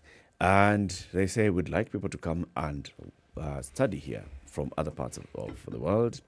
And in fact, now because of our aging population, we also don't mind if people have come, they've studied here, and they'd like to live and work here. It's all right. We are open to having those conversations. Good thing. It's not just a good thing. It's a wonderful thing because it's not something they're telling just a part of the population of this continent, it's telling the whole continent. Saying, folks, we have these opportunities for you to go and study. Okay? If you can afford it, there's this array of institutions you can study in. However, if you qualify but you can't afford it, we can assist you. You can get to Japan, we can make arrangements for you to find something to do, something which can actually give you a payment of sorts. In short, you will study. But more than that, after you've studied, we welcome you to come and live in the country and work in the country. It's out in the open and they're talking about it loudly. Yes. The Study in Japan for Africa is an organization that has been doing this, talking about promoting this opportunities to go and study in Japan. And it's particularly just looking at people from the African continent and exposing them to the very many colleges. Midori Daimon is from this organization. Midori-san, good morning. Good morning. Good to see you again. Yeah, good to see you again. I'm very happy to be here. Karibu sana Asante katika sana. kipindi cha leo. Yeah. Mambo iko namna gani? Nasikia baridi ya Kenya? Yeah, nasikia baridi sana. It's cold. Yeah. My friend. In fact, even in Japan, you don't even get this cold, despite your winter weathers. There is. Japan has winter. Yeah, despite their winter weathers, it doesn't get this cold. Yes, so as we have cold without winter. It's quite cold. Midori, today we want to talk about graduate studies in Japan. Yes. And we'll soon be joined by Dr. Ian Karusigarira, who is from the National Graduate Institute for Policy Studies. But before he joins us, just tell us again about these opportunities to go and study in Japan. Okay, thank you very much for invitation again. And yes, I'm Midori, study in Japan coordinator. So as Eric introduced me, that we are promoting study in Japan. And this time I'd like to focus on graduate programs in Japan. Right now, like there are like 1,500 students from sub-Saharan Africa. Among them now, we have 140 Kenyans studying there. And then among them, like around 90 students are in graduate programs. So I can say that it's a bit like graduate programs in Japan, a bit famous somehow. Yeah, but we still want to increase the number. And then actually right now we have like 850 courses offered in English in graduate level, master's and PhD. So I'd like the listener to know more and more opportunities in graduate programs in Japan. Yeah. What are some of the courses that we're looking at that are really popular, should I say, that would then, entice more students to come? I can say that for international students and also like especially for Africans, I think that engineering and maybe agriculture is very popular for them. And then actually we have so many students in that field. But today I'd like to also talk about like social science field, such as political science or like development studies or international relations. So Dr. Ian will talk about that program in that field. Okay. Yes. He's not yet joined us. We're trying to get in touch with him. 850 courses. So you're saying that, of course, engineering, agriculture, very popular because maybe the people who started this went in for engineering, they come back and they said, I did my graduate studies in Japan and were engineers. You're saying even these other social studies are also gaining popularity. Yeah, I hope so. Yes, I think so. Because like if you go to Japan, like you can get another perspective. Like not only like I can say Western culture, Western perspective, which is very popular here in Africa. Yeah, but also you will know another perspective, and then you can get more various thinking way from different culture, different society. Yeah. If I may ask, we keep being told that the earth is becoming a global village. Mm-hmm. So it's like everything is within your reach and your grasp. Now, many countries in Europe also have declining populations. Mm-hmm. You find that there are more older people than younger people. Well, these are some of should we say, the not so pleasant side effects of family planning. But what would you say is the advantage that one would have if one was, say, comparing studying in Japan as opposed to studying in some other part of the world? What would you say are some of the advantages that one would have if I were to decide, let's say today at my tender age, that I want to pursue my studies? Oh, okay. You mean like they're different from yes. studying in Western? Better than any other place I might want to go and study in. Oh, okay. Yes. The one thing, as I told you, that in Japan it's very far away from here, and then like I think not only physically but also like mentally, and then that is true because like our culture is very different from your culture, and then but if you go there, you will learn about our culture, but not only that, but you will be representative of your country, your homeland, and then like you will also know about your home country, because when you go there, you have to think about your country. When you go there, you will face with many Japanese who doesn't know you yourself. Yeah, so you will also like you will exchange the ideas, and then you will also get improved that to know your culture and also our culture. So that I think that is also a very good thing. Yes. Well, I'm in agreement with you because as you're speaking, I'm thinking that there were 4 European countries that dominated this continent. There was the English, the French, the Portuguese did their little thing, the Spanish tried a little bit, the Germans were really neither here nor there, but the Belgians also had an impact. But we didn't have any impact in terms of any colonial experience from, say, Japan. So yes, you're right. There is the novelty of it and a culture that is completely different from the one we have. Yes. Yes. Okay, so looking at graduate study, I know that one of the questions that always pops out at people is, all right, here's an opportunity, maybe go to this part of the world to get, but then the expense of an education always comes up. And asking, so are there tools that would assist with financial aid and stuff for a graduate program? Okay. Actually, there are so many opportunities for applying for scholarship. Okay, before you go, there's also some opportunities for applying for scholarship. Usually, when you apply for the course, you can ask them which kind of, ask university, which kind of scholarship opportunities are there, and then they can tell you. And then please don't hesitate to ask them. They don't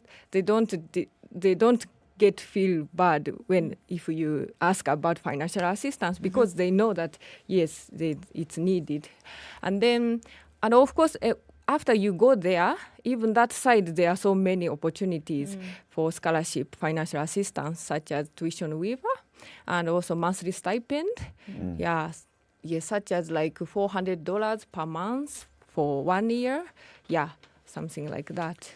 Previously, when you've been here, Midori-san, you've told us about the cost, because one of the things that people will always consider is how much is it going to cost me to travel and go work and live in Japan. So on average, if you compare studying in Japan with studying in Kenya and then studying in other places where people go, so we have European countries, you've got the USA, you've got Canada and such, how would you compare the cost of education in Japan and those countries? Okay, I can say that if you go to National University, the cost tuition fee is not so like expensive. I can say like you can compare with American universities or England universities and our universities in Japan. Yes. And okay, and I can say that your student visa can allow you to work 28 hours per week in Japan. Yeah, so some students who are studying like that side, and then they are also working. But I actually, about graduate programs, I recommend you to consult your professor, because the graduate study doesn't give you so much free time. Yeah. So is different. yes, but there's something like research assistant in the campus. Yeah, that's something part-time job there is. So the university can allow you to work in the campus. So you can make a bit money, and then you can study. Yeah. There are people who may be thinking as well as using the graduate studies in Japan as a stepping stone to working for some of the biggest companies in the world that are based in Japan. Is this a route that you've seen people, especially from Africa Tech, maybe applying to go and do their master's or PhD programs in Japan, and then thereafter they continue working for Japanese companies? Yeah, actually the Japanese government want the international students after graduation to work in Japan. But I to be honest, I have to say that still Japanese language proficiency is a bit critical key to look for the job in Japan.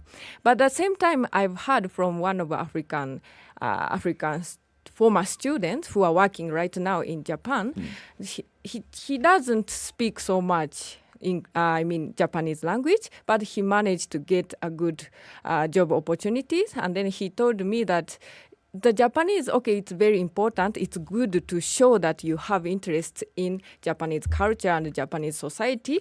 But not only that, but if you have good communication skills in English, and then you can start to knowing each other, and then you can get good network. And then finally you can get the good opportunities, job opportunities in Japan. So I want to encourage the students to study Japanese language also, but I know that it's very difficult when you are studying in English. To combine both. Yes. So you can just try to see to get good communication skills and good networking, so that you will have good. From the students that you have interacted with, those that have gone to study in Japan, and some of them maybe have also tried to up their skill and up their proficiency of the Japanese language. How difficult is it to learn Japanese? Oh, okay.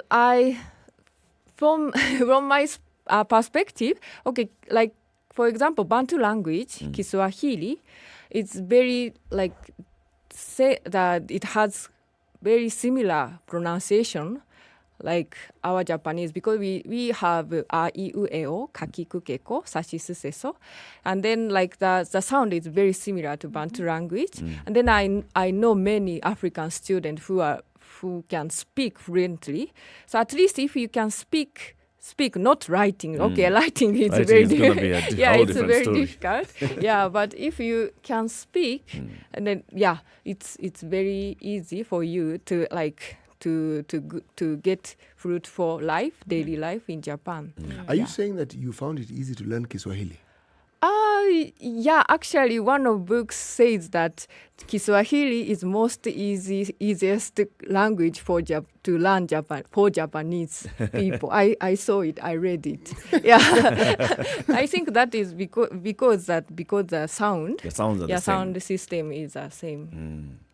But then also, like you say, you'll go to very many places where things are written in Japanese.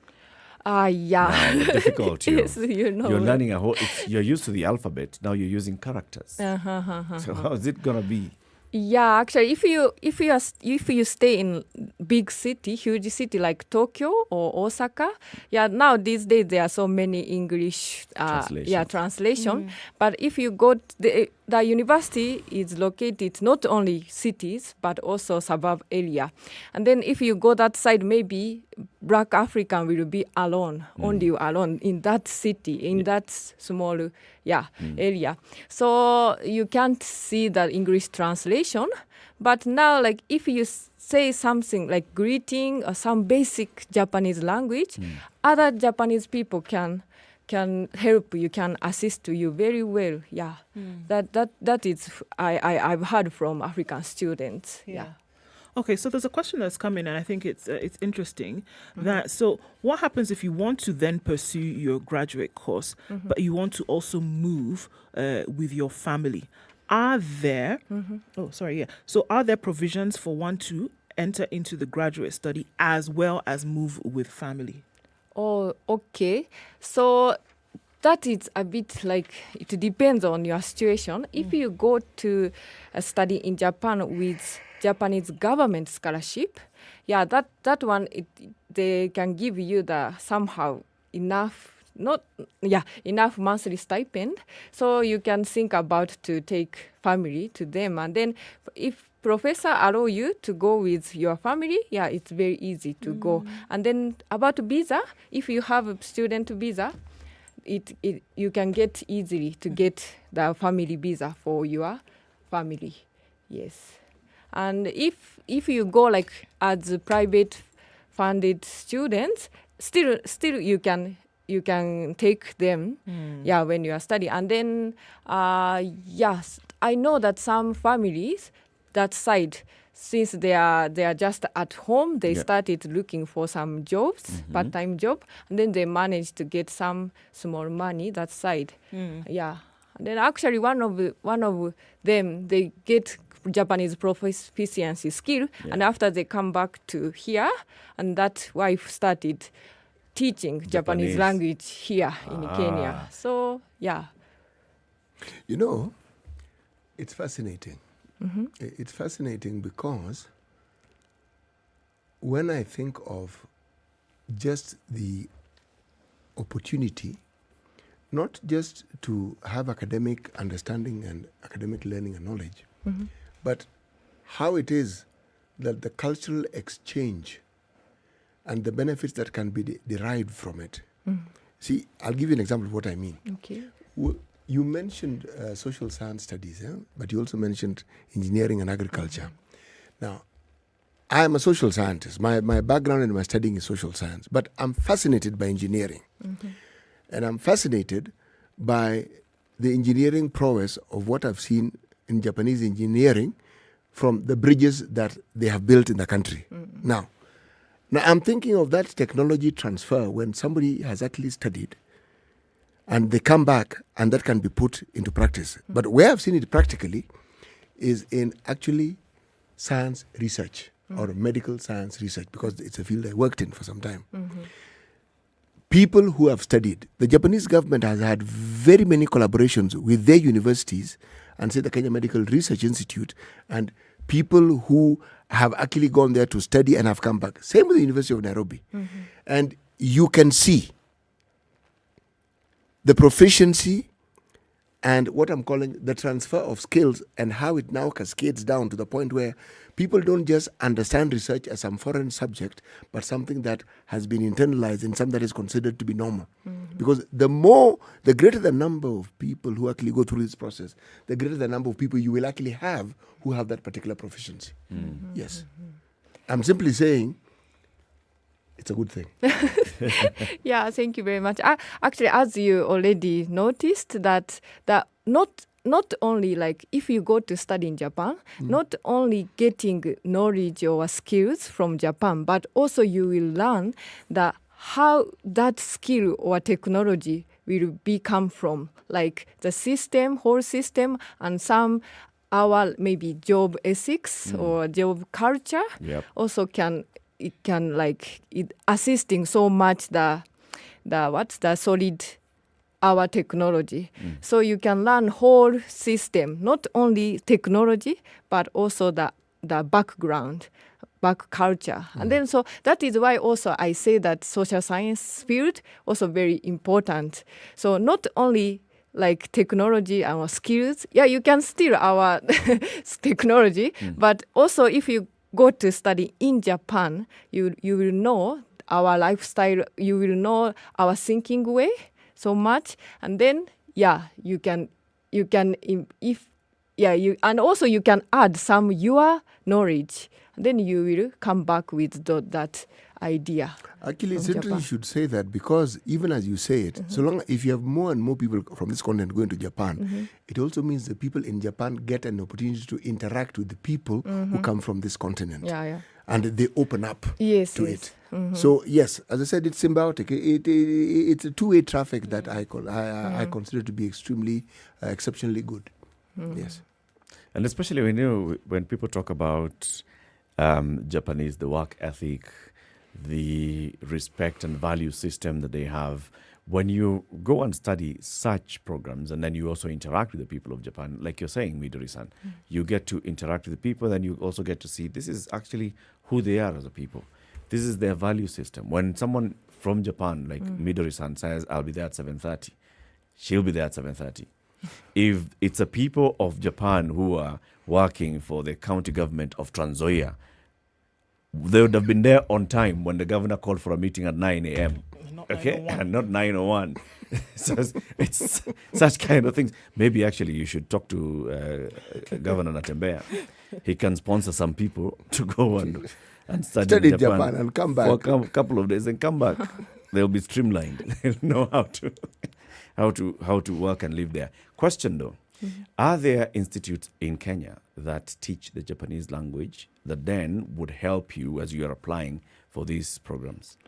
Actually, as I told you, like now there are so many courses offered in English, though. Yeah, of course, that to learn Japanese language is very helpful for students. So I can say now, like the Embassy of Japan in Kenya, in Nairobi, Upper Hill, yeah, they have some Japanese classes every week, I think. And also some university, like Kenyatta University, has their like elective course for Japanese language. But that one is for only Kenyatta University students.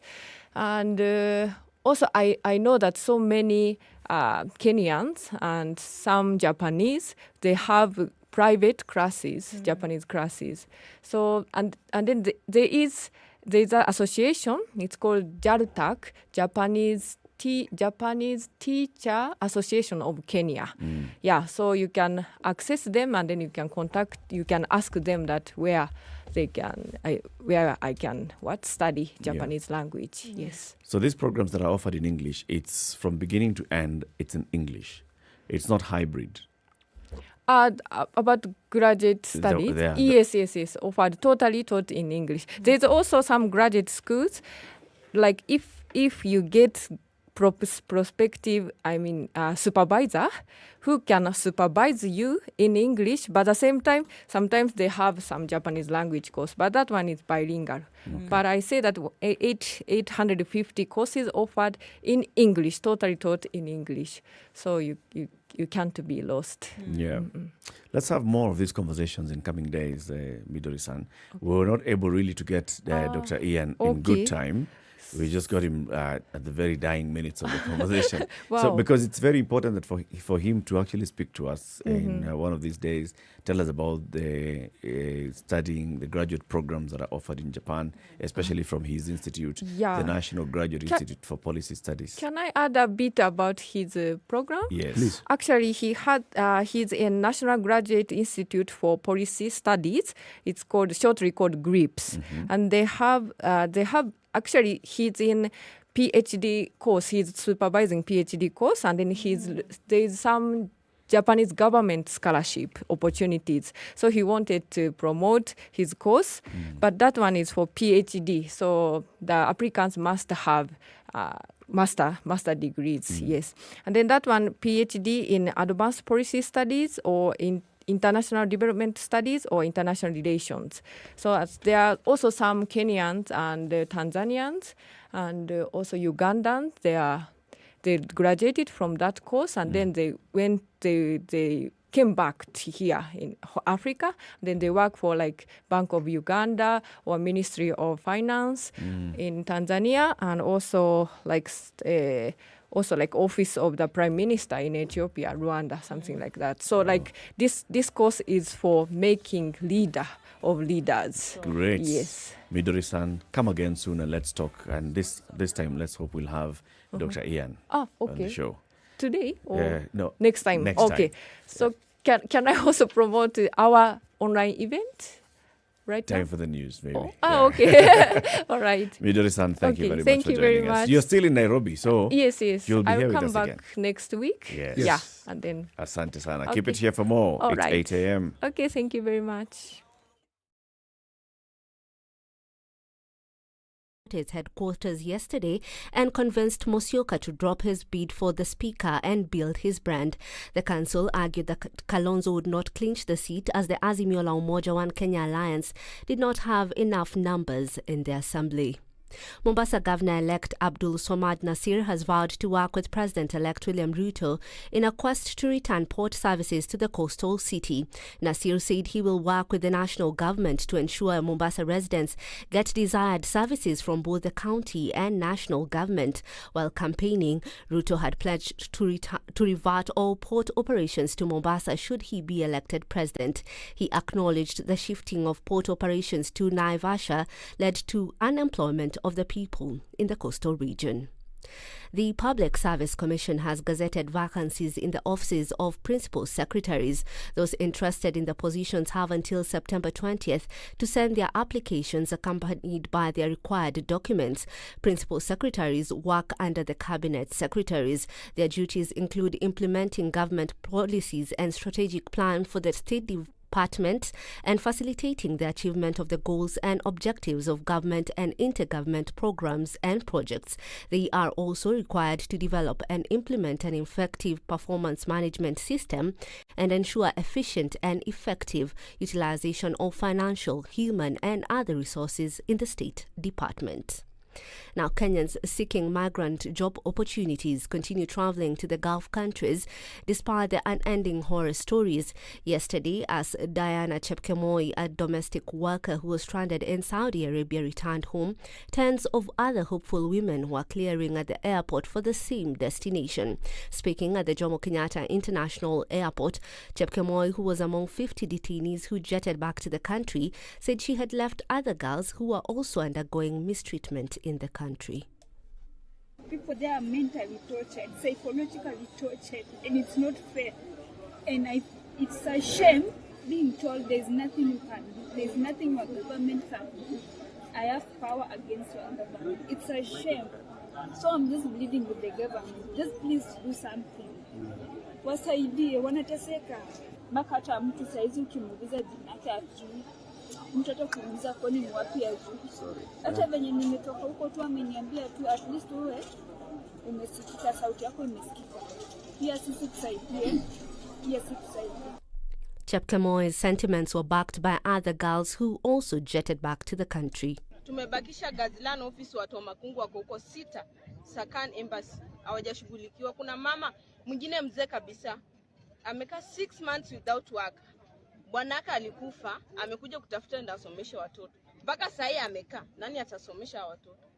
Si tuna deal na tunaambia embassy like mtu nani Shogi, agent wetu wa embassy ya Kenya, yenda anafaa kutusaidia.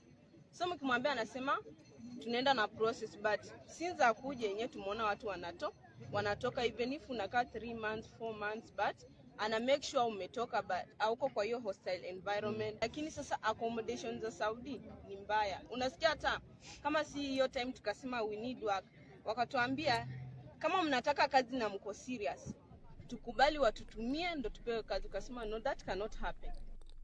A number of governors have taken immediate action towards realigning county governments after taking oath of office. Kiambu Governor Kimani Wamatangi has cautioned those seeking to embezzle funds when appointed into the county government offices. He has affirmed that he will personally escort anyone found in corruption deals and dismiss them from office. In Machakos, Governor Wavinya Ndeti has embarked on a rigorous audit of government assets alongside county staff. Homa Bay's Gladys Wanga has sent 8 senior county officials on compulsory leave to allow for investigations into allegations of irregular recruitment of staff. That's your news at the top of the hour. My name is Stephanie Wangari.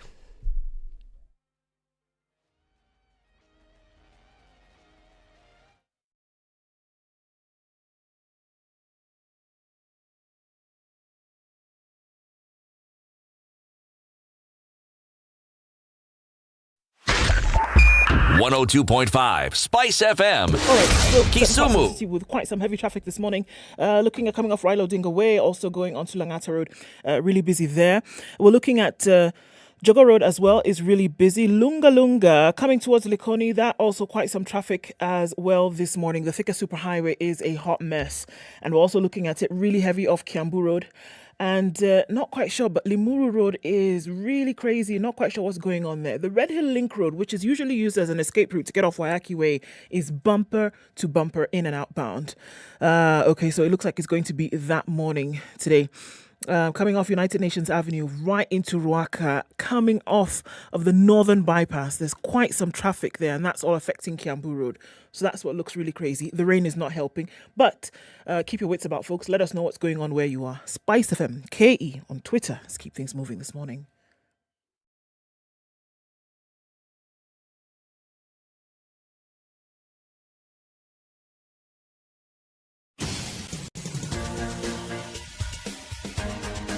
This is The Situation Room, the home of hard-hitting political commentary and penetrating insights about the state of the nation. This is a talk radio experience like no other. The Situation Room, a place for hard truths, debates, and elevated conversations. The Situation Room, witty, political, engaging, deep, controversial. In the room, we have C.T. Muga, researcher, academic, seasoned political observer, a fountain of wisdom in these politically uncertain times. Ndu Oko, Nigerian by birth, Kenyan by choice, communications expert, Pan-Africanist, a truth seeker and believer in people power, and Eric Latin, agent provocateur, the man in the chair, seasoned journalist, news hound, a man who believes in punching up, not down. 7 after 8. Good This morning and is the welcome to the Situation third Room, hour of the only way to Situation start Room your day. Today we're live on Spice FM and now on KTN Home,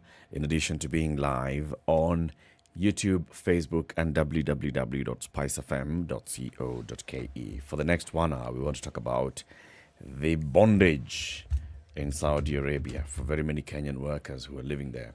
And there are others who are finding the opportunities that they have heard there working for them. We'll be talking to our guest in studio and others will be joining us online. But before we introduce the studio guest, C.T. Muga has the day's proverb. Yes, this is our final proverb from the country of Southern Sudan. Mm-hmm. If nakedness promises you a piece of cloth, ask him his name. If nakedness promises you a piece of cloth, ask him his name. So nakedness will be coming to tell you, hey, boss, you're naked. You're naked. Use this. And you're looking at nakedness and saying, but you're also naked. So why are you giving me a piece of cloth? And you need that piece of cloth. They should hear the other proverb that says, Mganga hajigangi. You know the Mganga? So hajigangi. The witch doctor doesn't witch himself. Yeah, but you cannot go to a witch doctor and ask, but you. But does it? Why aren't you rich? Does it approximate anything close to physician heal thyself? Yeah. Same. Same memo. Same memo. Physician heal thyself. Nakedness. Dress thyself. Clothe yourself.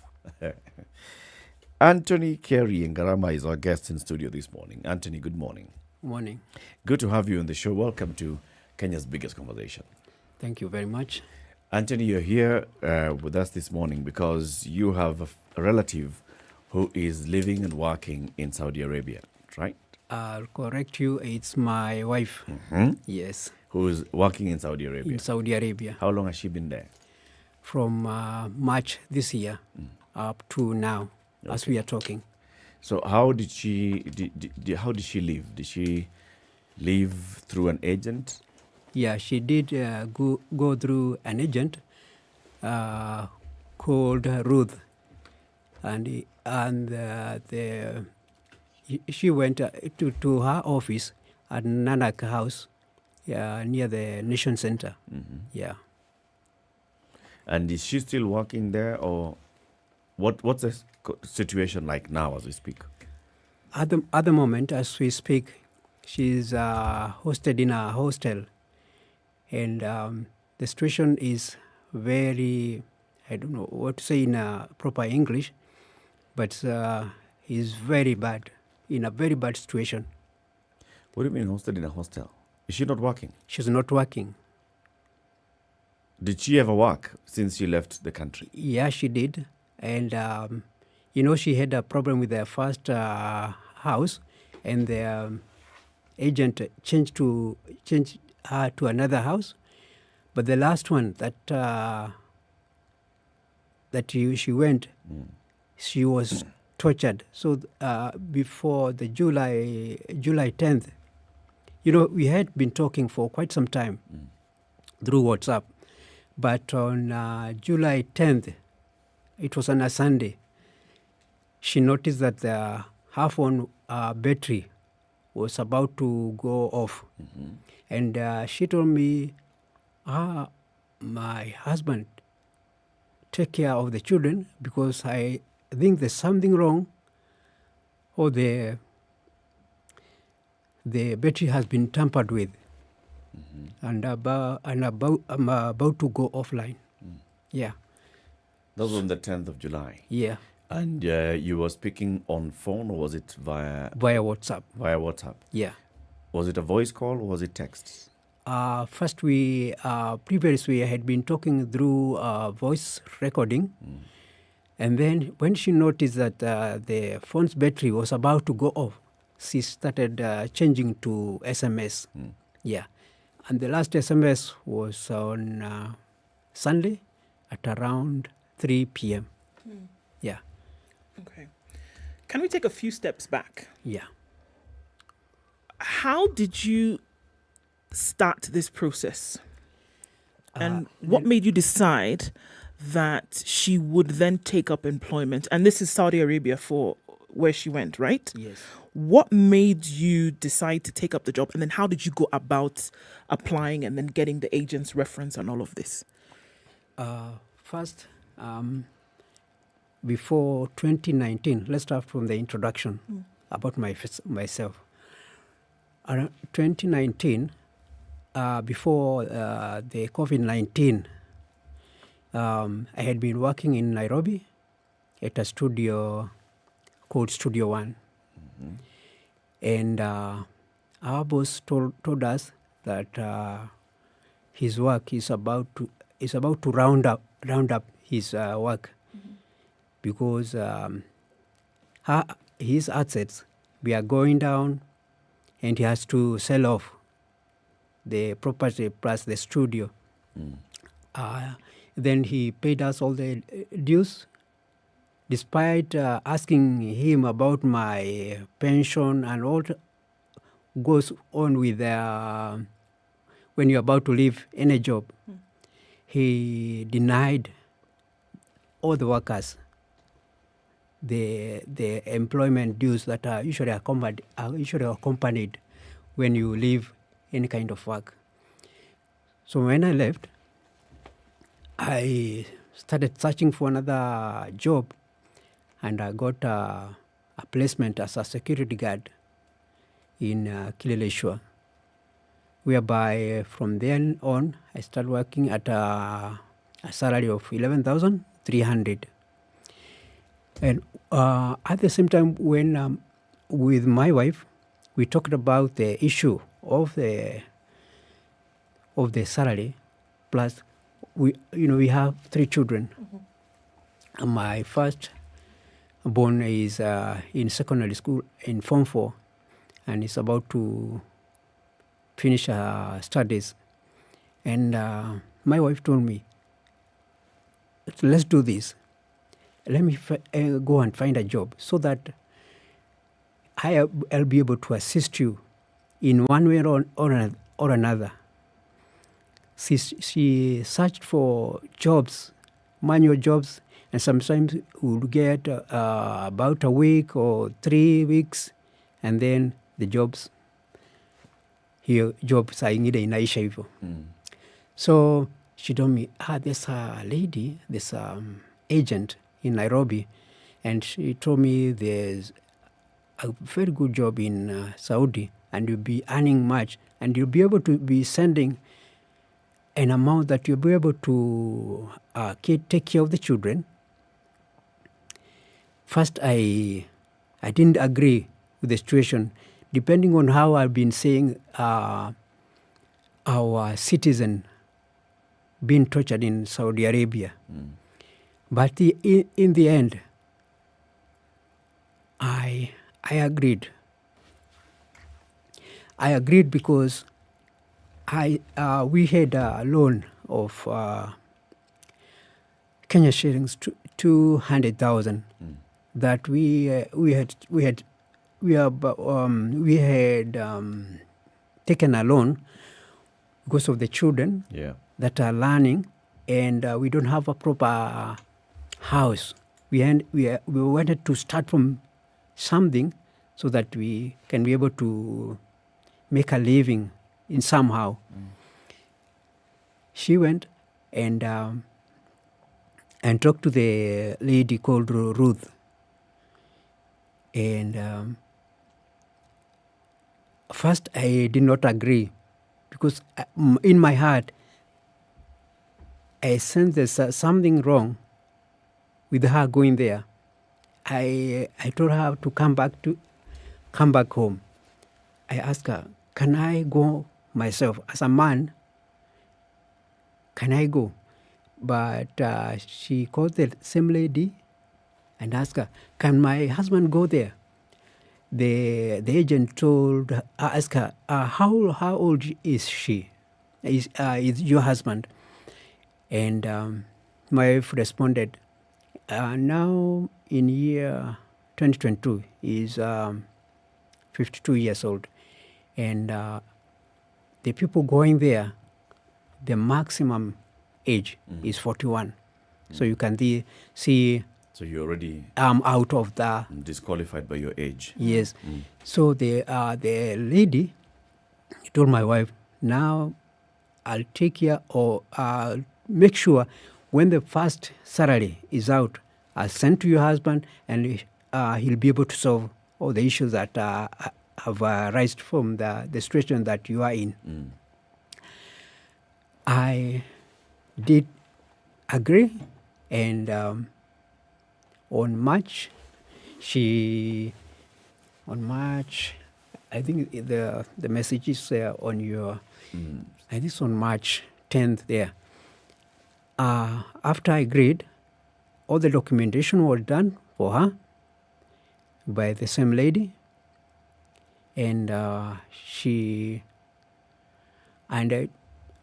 went with her on the evening at around 6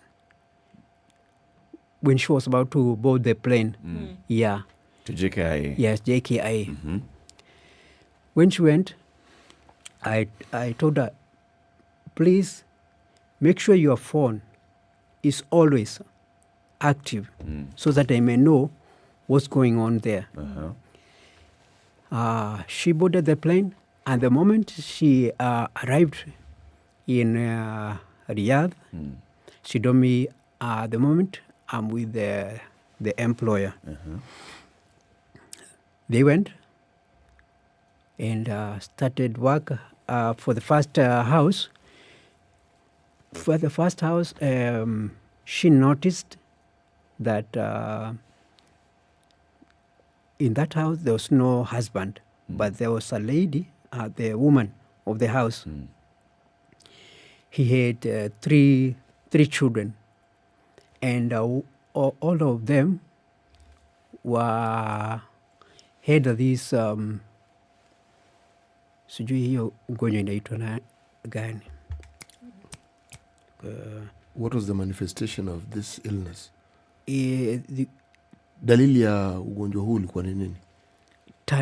Wanakuwa na tantrums. Kuna hiyo ni definition hiyo jina jaribu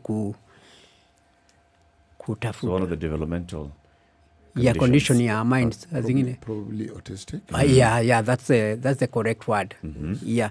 So all the three were, she was responsible of taking care of those. And she was the only one now working in this house. Yes. She requested our local agent to facilitate another. A transfer to another employer. Yeah. Or otherwise, she given another lady to assist her in the job.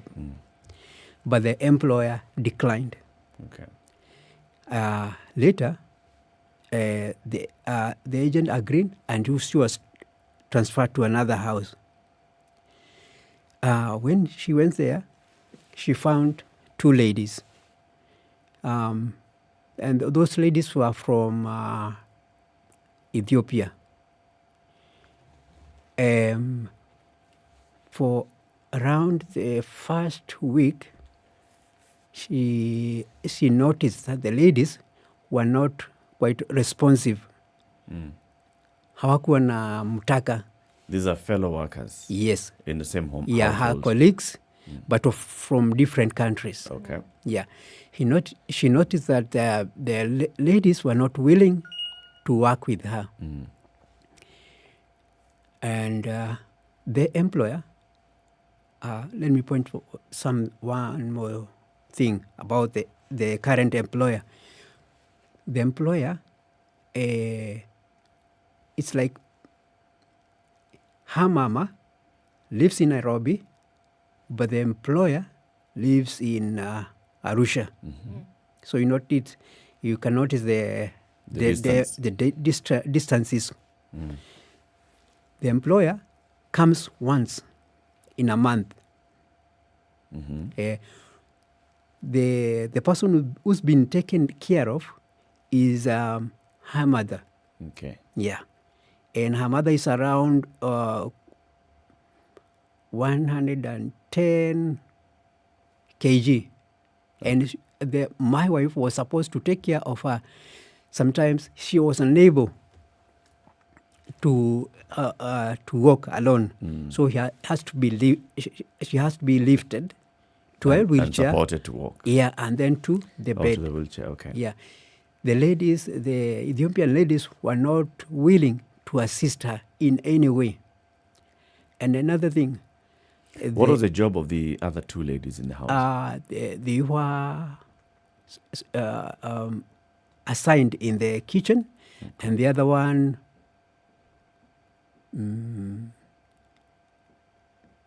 kupanguza nyumba is your job. So one is in kitchen, the other one is for cleaning. Yeah. And then your wife is supposed to be like the minder for the old lady. Yes. Okay.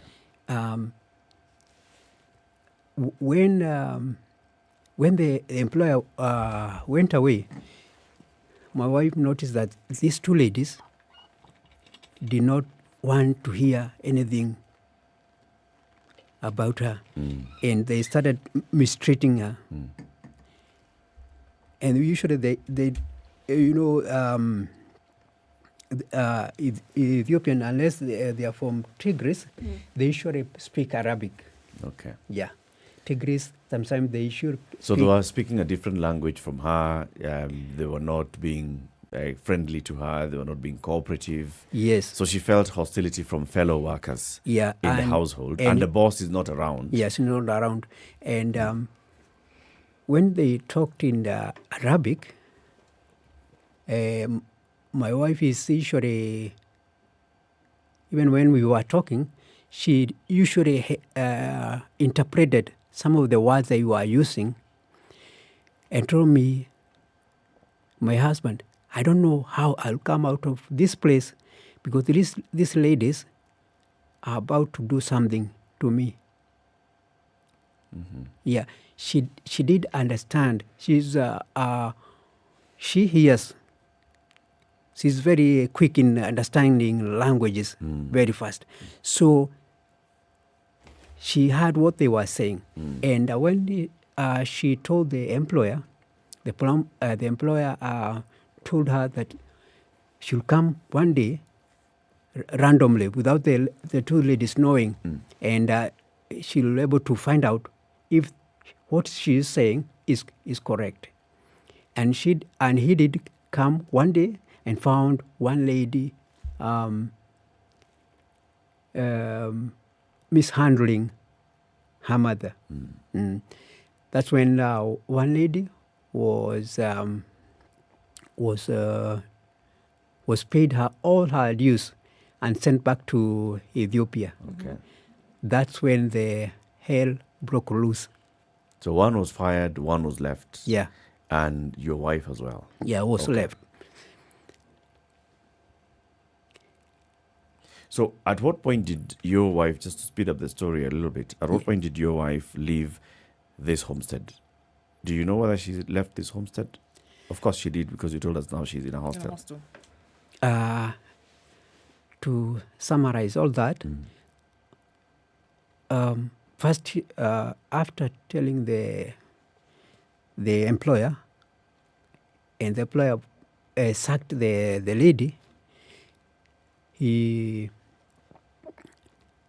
this mistreatment went on. And, in Saudi Arabia, you are not supposed, as a lady, to get out of the house and go to either in a police station or at a market, because you are supposed to be accompanied with a male colleague. That's a tradition. She found out that the employer was not cooperating in situation when, with she was complaining about her salary, because when they agreed with our local agent, she was supposed to be paid 1,000 riyals, and when she went there, the amount was reduced to 900. Sorry. Why was it supposed to reduce? The employer said, as long as you are in my hands, there's no way your government can do anything to me. So it was just a unilateral decision by the employer to slash the salary from the agreed amount of 1,000 to 900. Yeah. And one more thing. The moment what I'm trying to elaborate here is that when you are signing a contract in Kenya with their local agent, it's very good and it's very enticing. But when you reach there, it's totally different. What becomes different? It's good on paper. So what you sign and what you receive is very different. Okay. Yeah. We'll continue this conversation shortly, Anthony, and I think thank you very much for coming here and sharing with us what you and your family have been going through. Yeah. So Anthony Kerry Ngarama is with us in the studio. His wife is in Saudi Arabia. She left the country in March. She's been there, and you say you've not been able to communicate to her since when? Since July 10th. Since July 10th, Anthony has not been able to communicate with his wife. She went to work in Saudi Arabia. He says she went through a local agent, went there, but was able to communicate periodically. One time, she just was unable to communicate. And, of course, she had alerted you that there's something happening to her phone, and therefore she may not be able to communicate with you going forward. And since then, you've not been able to reach out to her. This is basically a highlight of the stories that we've been talking about here, the stories that are even covered in the papers. Page 7 of the Standard this morning, girls from Saudi bondage arrive home while more jobless Kenyans are flying out. It's talking about this girl, Diana Chepkemboi, who arrived from Riyadh, Saudi Arabia yesterday, had been rescued by the Kenyan embassy in Saudi Arabia, arrived in the country, and this is after a lot of social media campaign by relatives and friends who raised this issue, and it became a big issue. The government of Kenya, of course, acted through the embassy of Saudi Arabia. We've seen also communication from the principal secretary for foreign affairs, who says, yes, we've got very many other Kenyans who are working in other jobs, but this area of the domestic workers is a problematic area. We want to understand why, and we're getting the story from Anthony. Let's take a break at 8:30. This is a Situation Room. It's Kenya's biggest conversation. Ndu, remind us about what on Showmax. So many things on Showmax, but highlight that we're looking at is County 49, Showmax's latest series, talking about the fictional county of Boatele and looking at the intrigues of governance and leadership and how the people are involved. You can get this and other programming for as little as 760 shillings per month, and it allows you have access to great programming on Showmax. Indeed. One of the biggest events on the social calendar. If you've been with us, you know that the Africa Concourse D'Elegance is back for its 50th year in Nairobi. Quite the family day with tons of activities for the whole family. The most exciting part, it's a showcase of 70 vintage and classic cars and 40 motorcycles. If you're a car enthusiast, there are 4 major activities that you need to look out for, starting with the classic car and the motorcycle sale. Yes, you can finally snag that machine that you've been dreaming about for years. Owners of cars and motorcycles made in 1997 or earlier can find their buyers at the Africa Concourse D'Elegance, which is taking place on which date, Ndu? The 25th of September. At the Nairobi Racecourse. Yes, indeed. Let's take a break. We'll be back shortly with Anthony.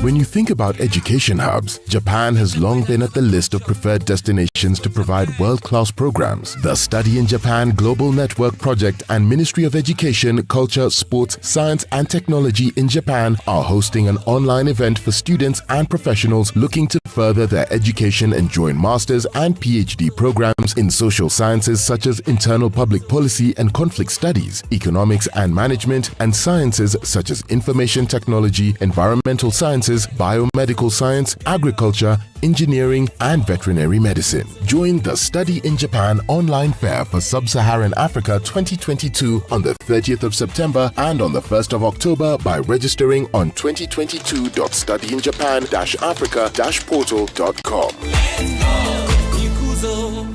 Don't miss out. All right, still wet conditions in Nairobi. We'll see highs of 22 and lows of 14 today. It's sunny at 15 in Nakuru, highs of 23, and 19 will be the high in a rainy Nyeri at 14, and it's 17 and sunny in Eldoret, highs of 23. Light rain at 23 in Mombasa continues, highs of 28, and we'll see highs of 28 as well in a rainy Malindi.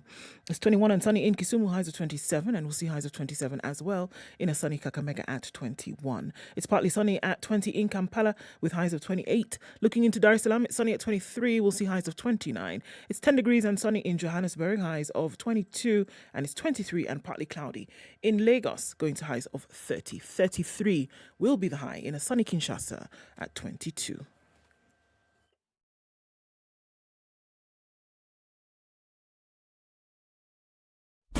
Classic soul, R&B, smooth jazz, neo soul, and nostalgic ballads. Make some noise. Yeah! You're listening to Spice FM. All right, still a sticky traffic situation around most parts of the country, of the city this morning. Looking into other parts of the country, not so bad, but Nairobi seems to be taking a hit today. The Thika Superhighway, wherever you look, Lunga Lunga, Jogo Road, bumper-to-bumper action on parts of Outer Ring. We're looking at Gong Road all the way far back as Naivasha Road. That particular area has some issues today. Again, not quite sure. Gong Road. Looking out then towards Gitanga Road, out then into Ring Road, Westlands, James Gishuru. We're looking at the Red Hill Link Road into Lower Kabete. It's an absolute mess this morning, and it's bumper to bumper wherever you look. Same goes for the Thika Superhighway, which traffic is tailing back as far as the Outer Ring Junction today and well into Kiambu County. The rain might have something to do with it, indeed. Let's keep an eye on things and see what happens in about half hour or so and talk on SpiceFM, KE on Twitter. Classic soul, R&B, smooth jazz, neo soul, and nostalgic ballads. Make some noise. Yeah! You're listening to Spice FM. Mature, intelligent talk every morning. Spice up yourself.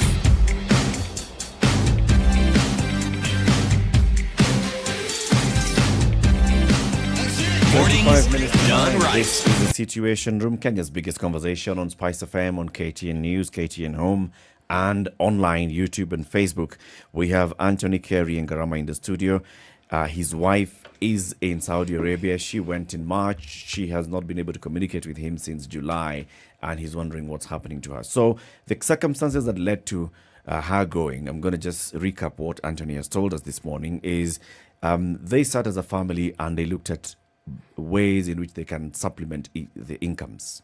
Anthony was working as a security guard in Nairobi. They have 3 children in school, a child who's going to be sitting their KCSE this year, others who are also in school, and they were looking at best ways in which they can get jobs. And they heard about these opportunities of people working in Saudi Arabia and being able to earn incomes.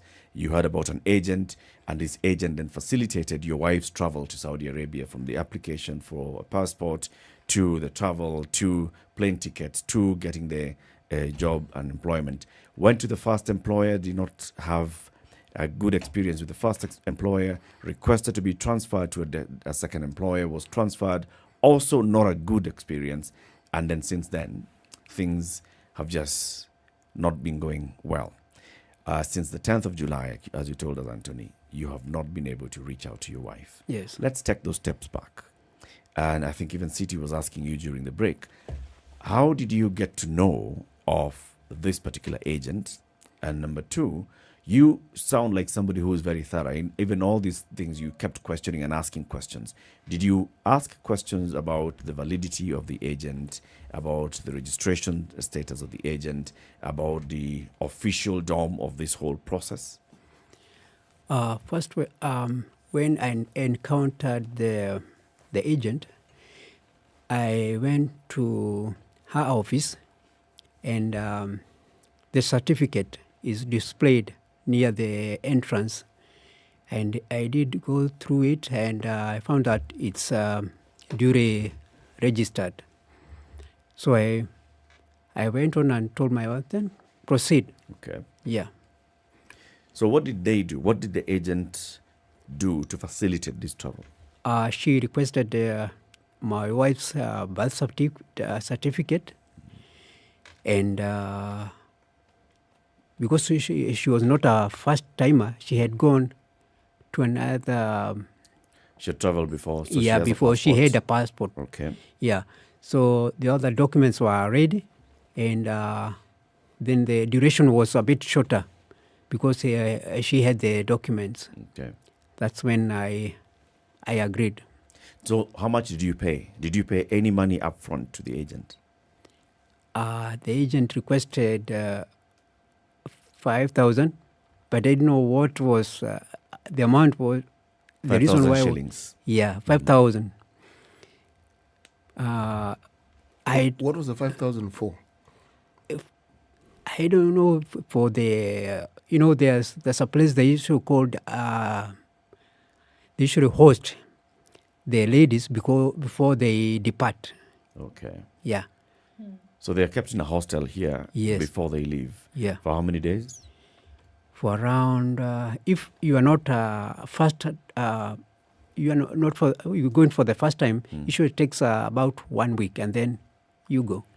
So what happens when you're in this particular place for 1 week? When you are in that place, you are trained in how Arabian foods look like and how they are cooked, and your behavior, how you should behave when you are there. Okay. Yeah. So you're brought up to speed on the kind of job environment that you're going into. Yes. And what your expectations would be. Yeah. And this is what you pay the 5,000 for. Yeah. Do you pay for flights? Do you pay for anything else? The flight is paid by the employer. How much? I saw the receipt reading 35,000.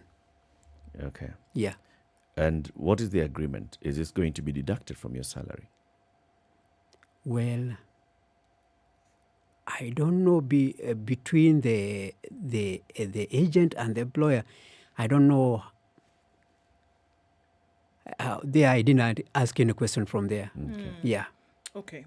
So now, if we can go to the point where we are at now, you've not spoken to her from July 10th. Yes. You know that she was in the employ now of the second employer. Yes. But she has left. She's since left the second one. Yeah. On the grounds that she was being mistreated, and she left. Yes. So how is she living in this hostel? What details do you have in terms of where she is, and what's the plan? Trying to bring her back to Kenya, or what exactly is going on there? We had been communicating with I've been communicating with our local agent named Ruth. At first, she was not cooperating. But when one day I did a random nikaingia kwa ofisi without her knowing, she told me she'll take care of Jane when she's there. But before, she was not cooperating, even taking my calls all in messages that I sent to her. When I got there, that's when she gave me the Saudi agent number. That's when the first call I made to the Saudi agent. The Saudi agent told me, "Do you know something that you have not ever been told by Ruth? I'm not in Saudi. I'm in Qatar." So you can notice the difference between an agent who's not there. He cannot be able to assist you in an emergency like that. I went on and talked to Ruth without informing her about what I've talked with the agent. I told her I want to speak to another agent or somebody within the Saudi government that can facilitate me to know where my wife is.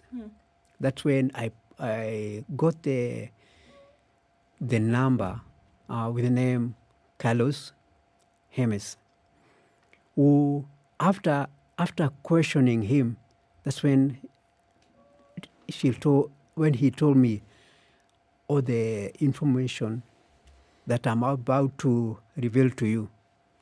He told me, your wife is sick. And I think he has been she has been molested in that house, and she cannot be able to speak by herself. And I told him, could you go there and pick her all her belongings and her salary, and find a safe place to take her. And she did that. That's when... She went and actually saw your wife? Yeah. He told me he has already taken her from that home and taken to a hostel, an accommodation in Riyadh. My wife has been working in Jeddah. Yeah. So when he took her to this accommodation in Riyadh, yes, whose accommodation is it? Who runs the hostel? This gentleman, because I found him very cooperative with me, unlike our local agent. He told me the accommodation is usually paid by the Saudi government, and she usually hosts the ladies or the housemaids that have been either tortured or forced, all about to be deported.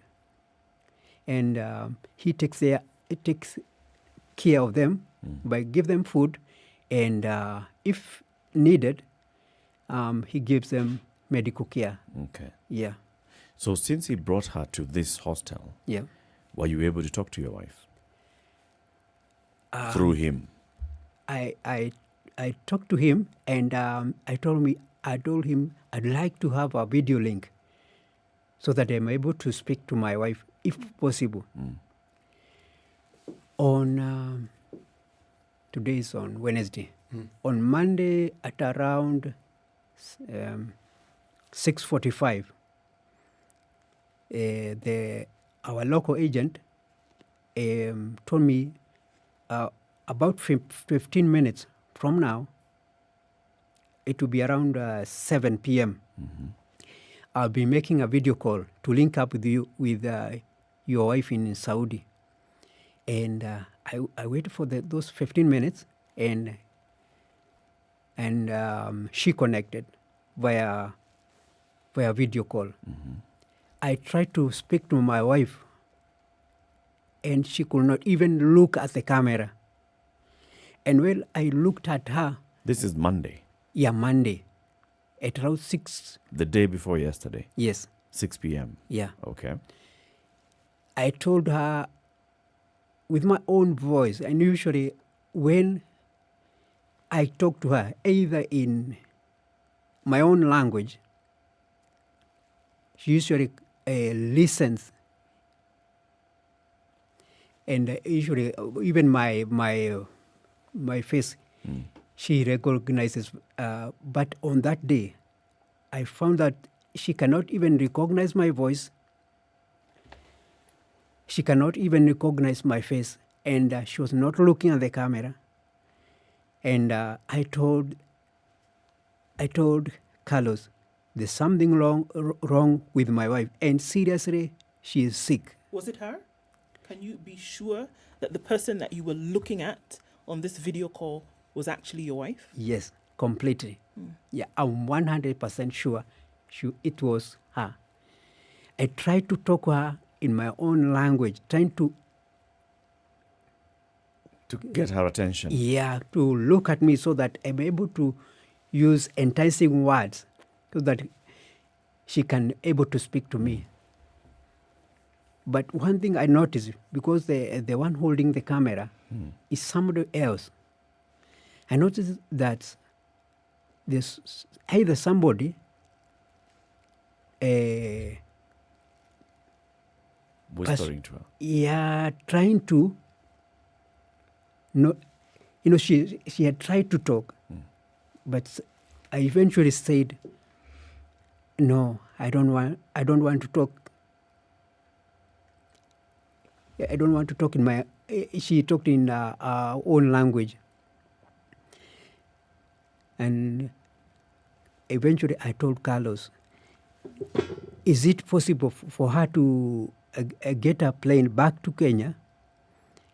But Carlos said he had tried, but on reaching the airport, your wife declined to board the plane.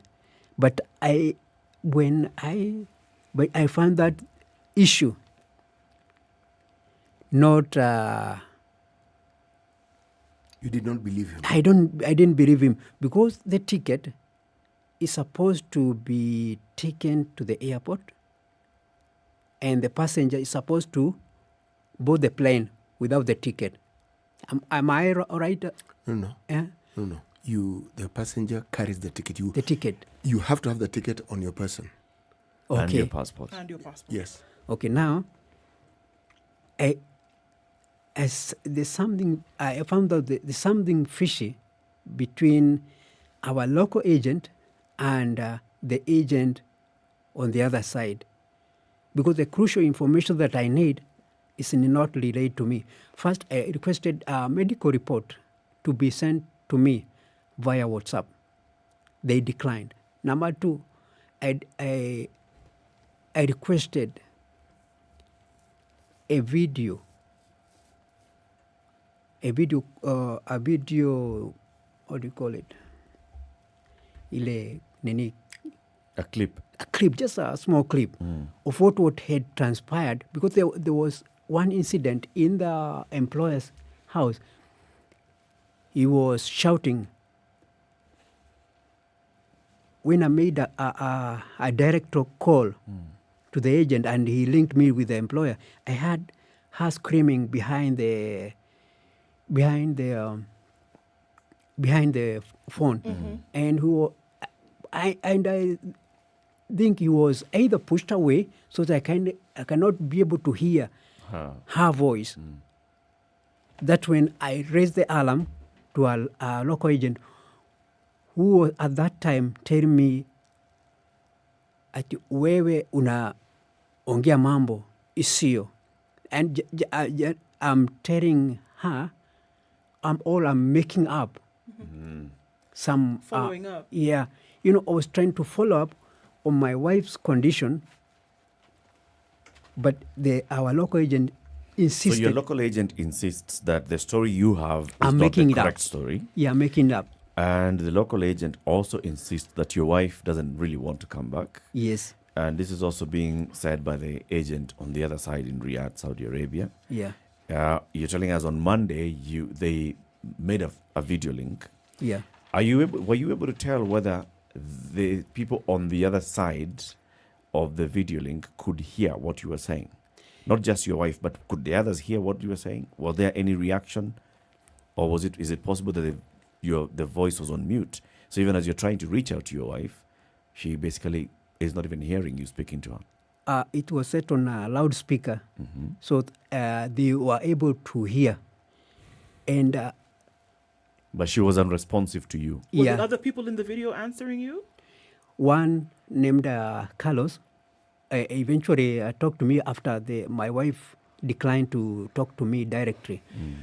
But one thing I noticed, and it has to be highlighted, is that when the phone was in loudspeaker, I could hear some voices because he was being videotaped in a closed room like this. But on the other side, the doors were closed, but I could hear voices of other people.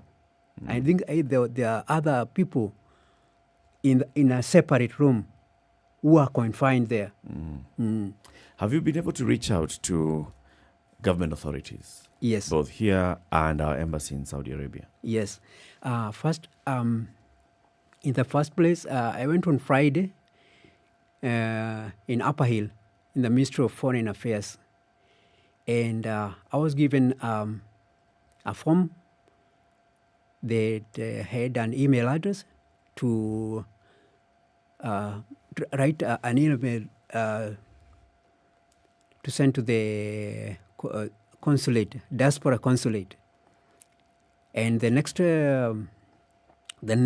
email I was to send to the National Employment Authority, headquarters in Kasarani. I did go to a cyber, and the letter was through in half an hour, and all those different institutions got a soft copy of each. I also recently, yesterday, sent to you a copy of the same. Yeah. Have they responded? The the diaspora responded, but told me I have to push the National Employment Authority because it's the agency, the authority that are supposed to take care of the employees that are supposed to go to those places. Yeah.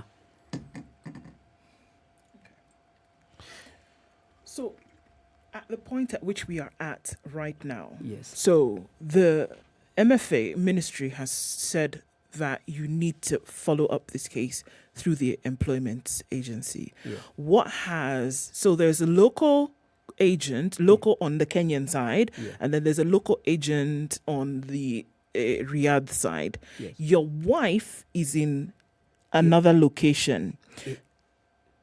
At the moment, he's in a hostel in Riyadh. She's at a hostel in Riyadh. Yeah. Okay.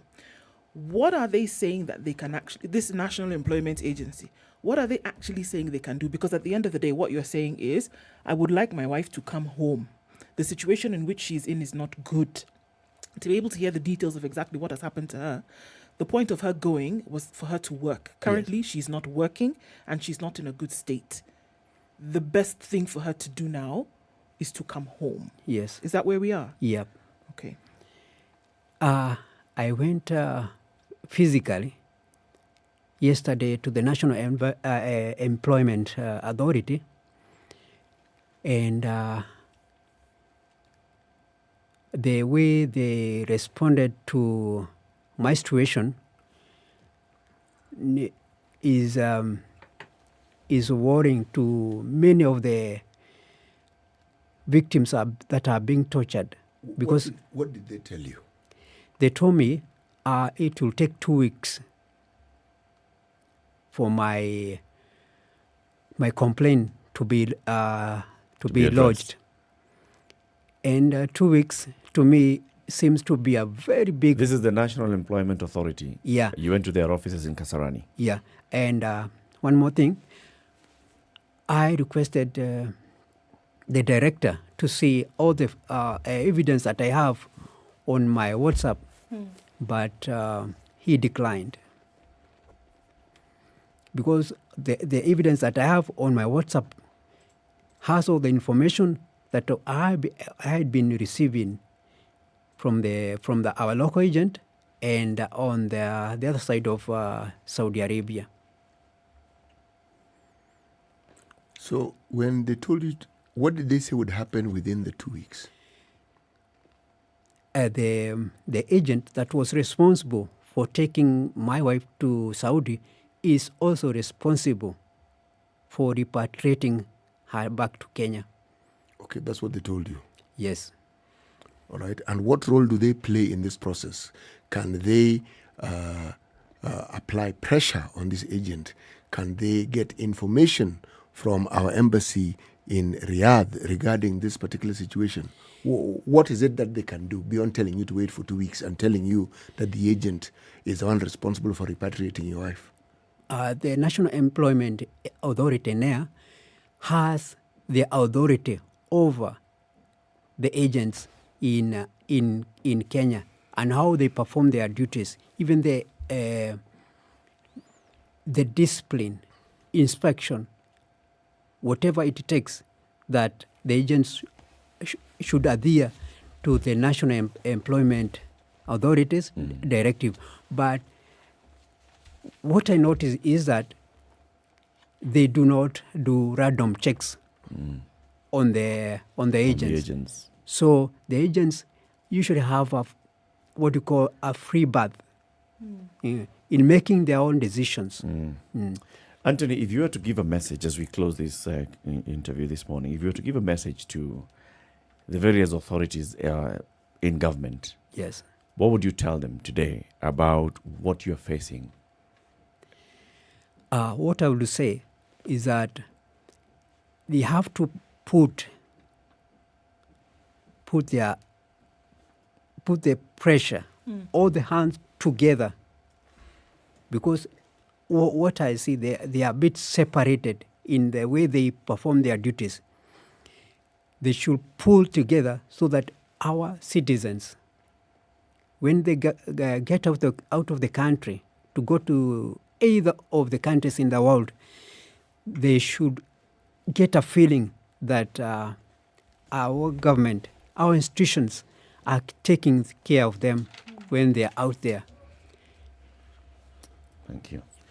Anthony, thank you very much for coming today and for sharing that story. We can clearly see that, of course, you're not in a good place.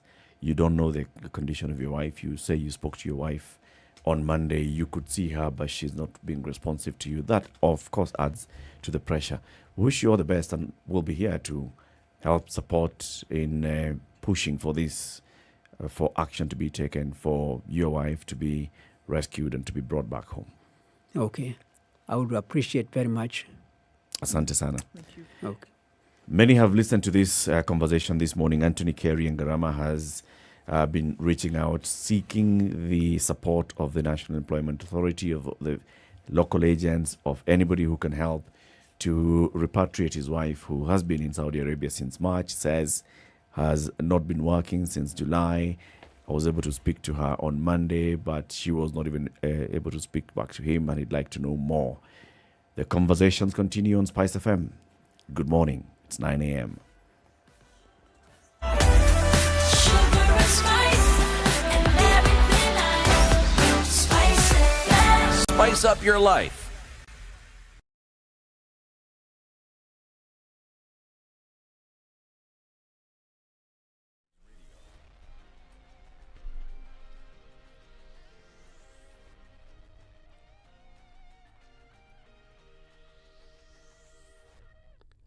Good morning. This is Newswire. I am Stephanie Wangari. Outgoing President Uhuru Kenyatta has summoned a meeting with Azimio la Umoja elected members of parliament ahead of the inaugural 13th parliament sitting. Dadaab MP-elect Farah Maalim confirmed that Uhuru, the chairman of the coalition, convened the meeting at an undisclosed location to chart the way forward. Uhuru is set to consolidate the party amid the deflections to President-elect William Ruto's Kenya Kwanza coalition. Azimio flag-bearer Raila Odinga will also rally his allies to defend the party of the majority in the National Assembly and the Senate, and also elect speakers fronted by the coalition. Garissa Township Member of Parliament Aden Duale has vowed to ensure the 4 Independent Electoral and Boundaries Commission commissioners who disagreed with Chairperson Wafula Chebukati are held accountable for their actions. In a statement issued on Twitter, Duale said the actions of the 4 commissioners led by Vice Chairperson Juliana Cherera almost sunk the country into chaos. He vowed to ensure that the 4 IBC commissioners, including Justice Nyang'aya, Francis Wanderi, Aaron Masita and Cherera, are removed from the office by the way of the Constitution. Duale said that although the 4 commissioners had issued a statement accepting the Supreme Court's judgment on the contested presidential poll, he will not allow them to go unpunished.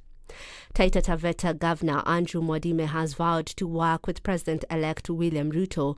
Mwadime, who was an independent candidate in the August 9th election, says his main goal is to create solutions for problems for Taita Taveta residents.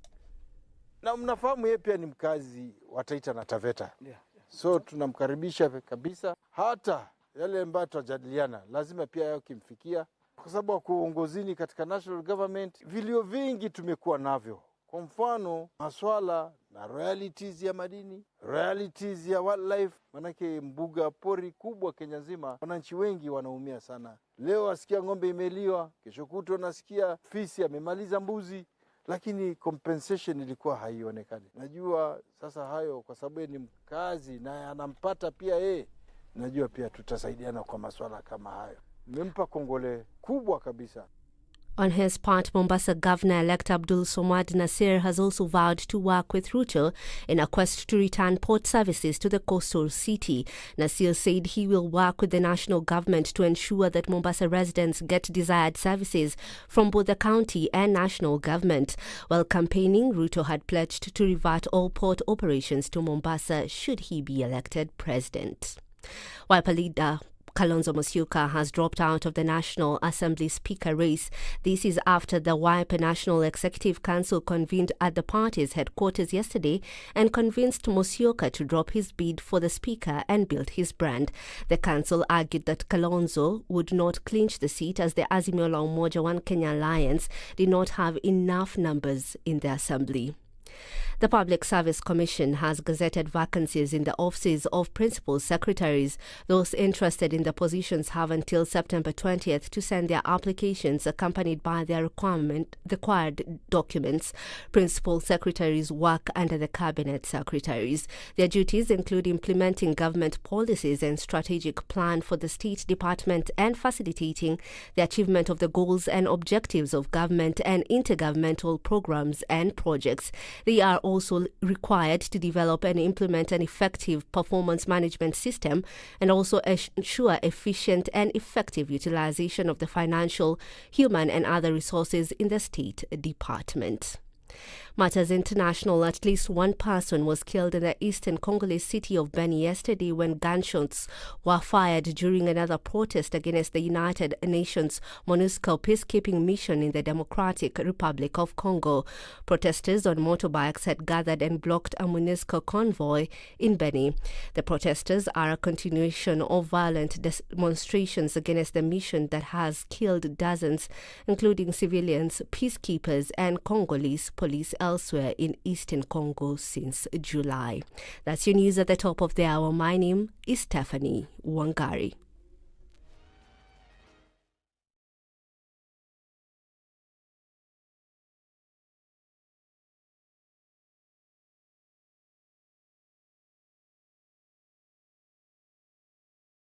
After 9 o'clock, and still traffic in many parts of the city this morning.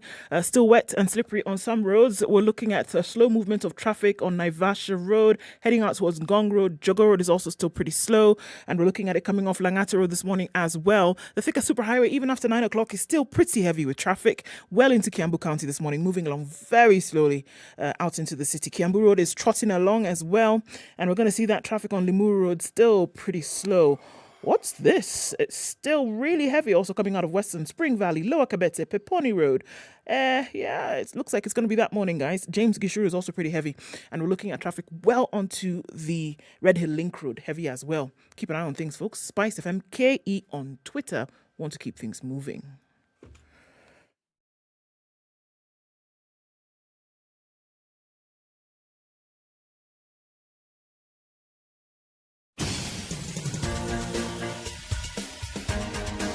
This is The Situation Room, the home of hard-hitting political commentary and penetrating insights about the state of the nation. This is a talk radio experience like no other. The Situation Room, a place for hard truths, debates, and elevated conversations. The Situation Room, witty, political, engaging, deep, controversial. In the room, we have C.T. Muga, researcher, academic, seasoned political observer, a fountain of wisdom in these politically uncertain times. Ndu Oko, Nigerian by birth, Kenyan by choice, communications expert, Pan-Africanist, a truth seeker and believer in people power, and Eric Latif, agent provocateur, the man in the chair, seasoned journalist, news hound, a man who believes in punching All up, right, 7 not minutes down. after 9. Good morning. This is the final hour of Kenya's biggest conversation today, Wednesday, the 7th day of September, 2022. If you're just joining us, welcome. CT has the day's proverb. I do. I do. This is a final proverb from Southern Sudan. If nakedness promises you a piece of cloth, ask him his name. If nakedness promises you a piece of cloth, ask him his name. And why he's not wearing it? It is clear a man wrote this proverb. Because, I mean, this gender sensitivity is something you find predominant in males. There are some things you don't want to imagine that, the elders of the Wahenga would put forth. If you put her, then you create a whole different picture. The implication now that is dire. Changes the whole different picture. Yeah. So they're alive to their realities. So we will be looking for officials from the National Employment Authority. We've been looking for them when we're still pushing. We're also looking for officials from the Ministry of Labour and from the Ministry of Foreign Affairs to understand this whole business. Of course, there are very many other Kenyans who are working in other fields in Saudi Arabia and the Gulf and the Middle East, and they don't have an issue. There are actually very many. If you look at our remittances, second to America, remittances, the highest remittances come from the Middle East. So many Kenyans are there. Many Kenyans are working. Many Kenyans are okay. There are also very many Kenyans. Like the Foreign Affairs PS Ambassador Macharia Kamau says, this particular cadre of workers, those that go for domestic work, this is where an issue is. And we need to find out. So what is this issue? Kenya and Saudi Arabia have signed pacts. So what is the issue then? What is it?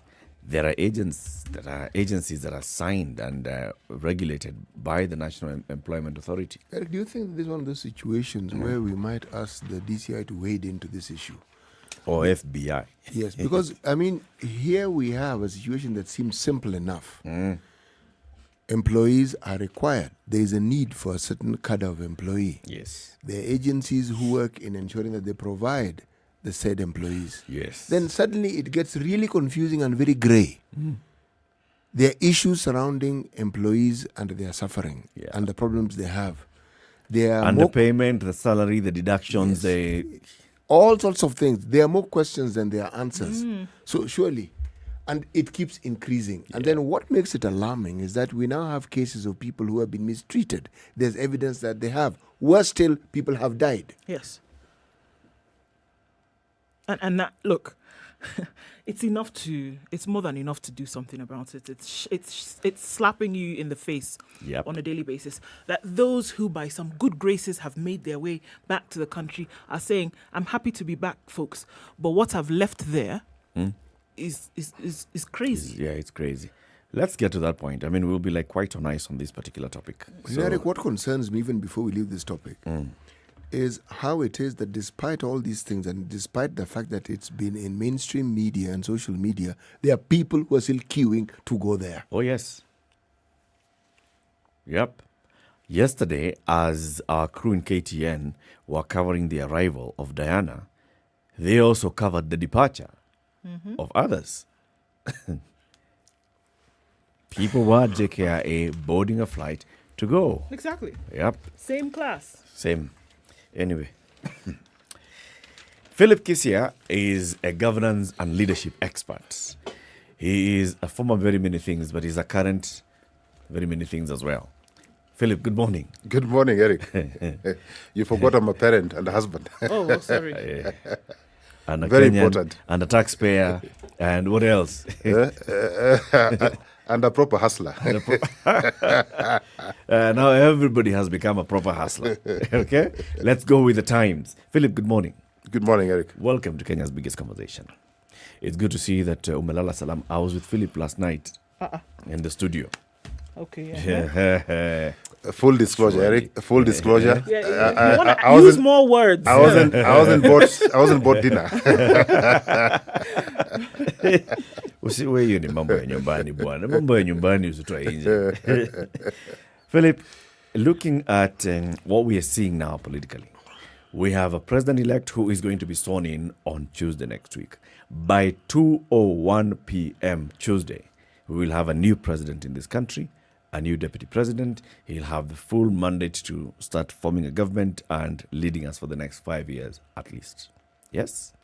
And if you look at the headlines in the papers today, we're already starting to look at, so what do we expect to see in, so what are we going to call this? The other one was Uhuruto. This is Rugathi.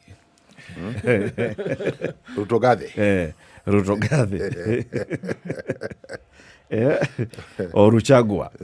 The Ruto's government, Ruto's administration as it comes in, the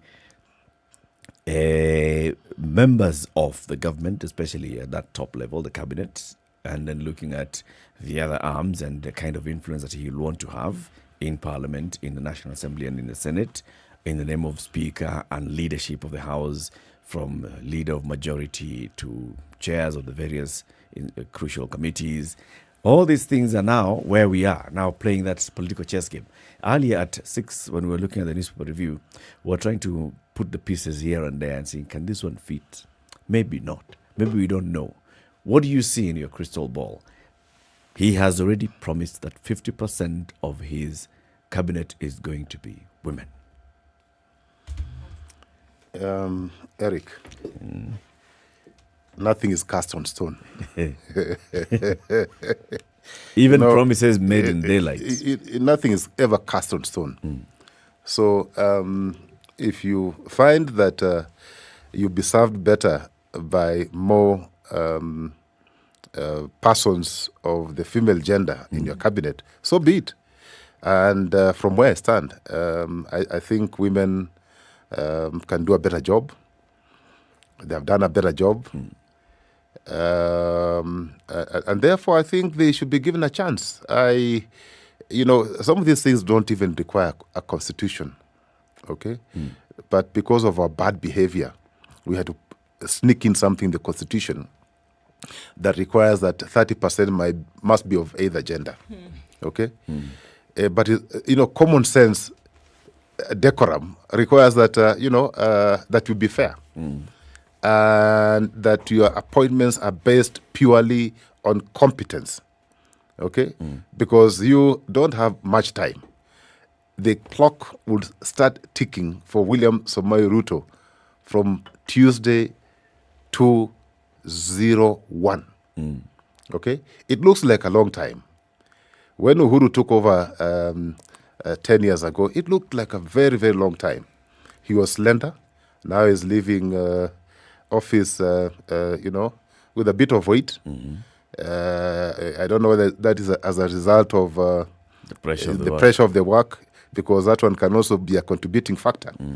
But needless to say, I expect that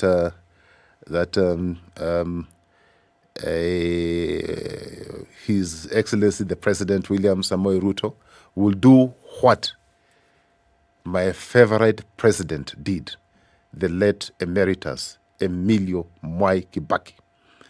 Even if you want to put in friends in your cabinet or in your government, please, for heaven's sake, put in people who are competent, people who can deliver, and people who don't smell of corruption.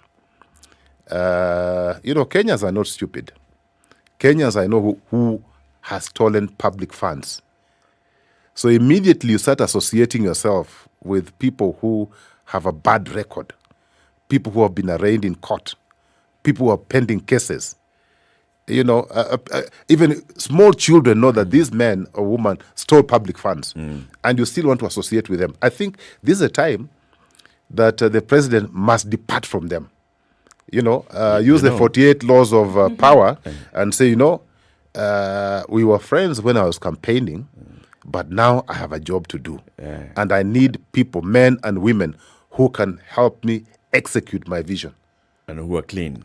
They must be clean. Let me remind you, Philip, that the president-elect has said, even as recently as Monday afternoon, that there was a lot of political persecution in the outgoing administration.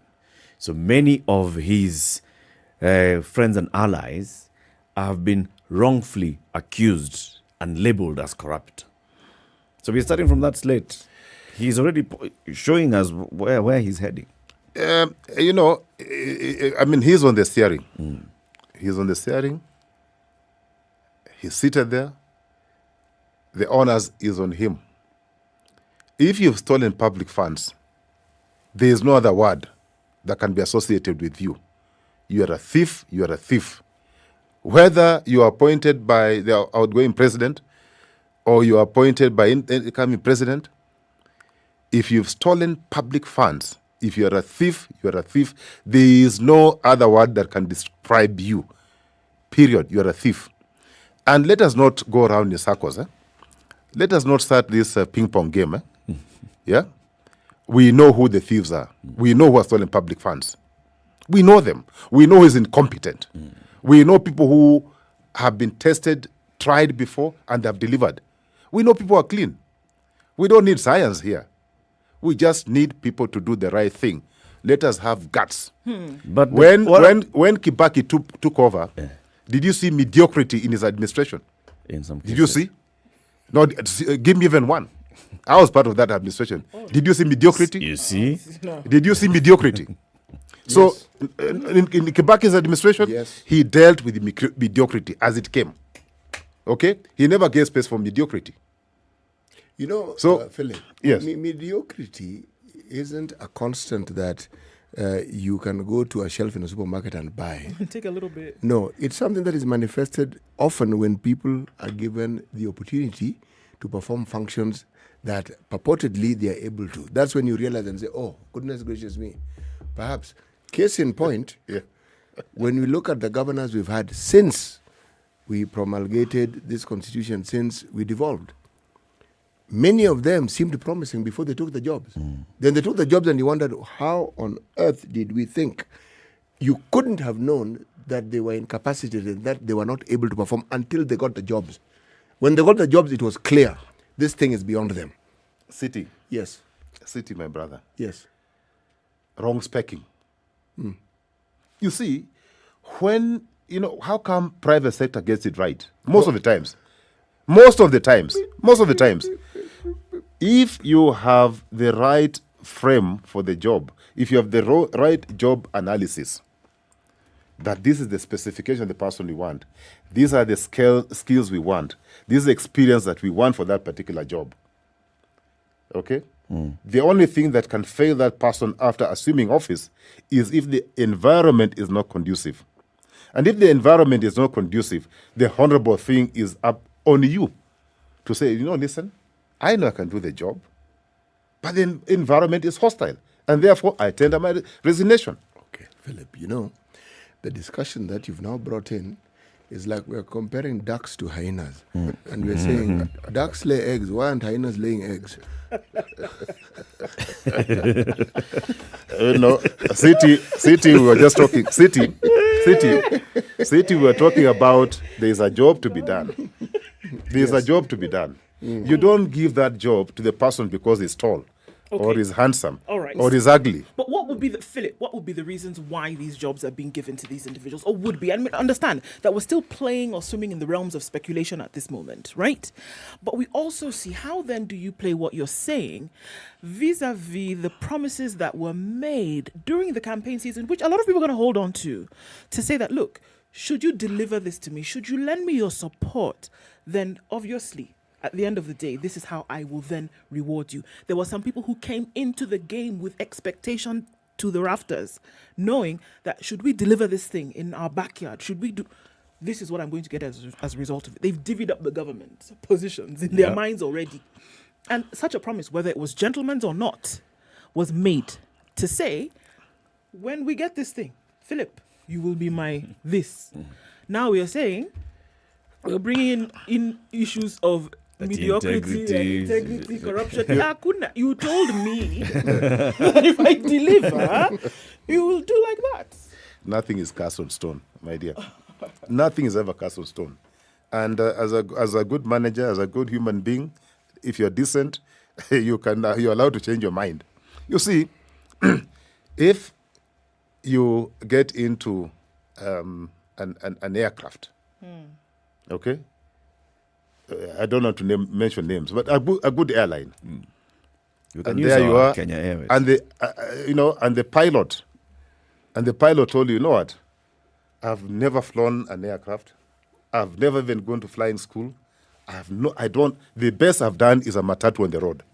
Will you get in just because you bought a ticket? But the captain normally only will you get in just because you've got a ticket? The captain only speaks to you when you're already on the plane. Yes, but you're allowed to disembark. Ladies and gentlemen, welcome to good morning, welcome. You have flown this thing before. You're allowed to disembark. Let's enjoy the ride. You are allowed to disembark. Yeah. You can disembark. I said, wait a minute.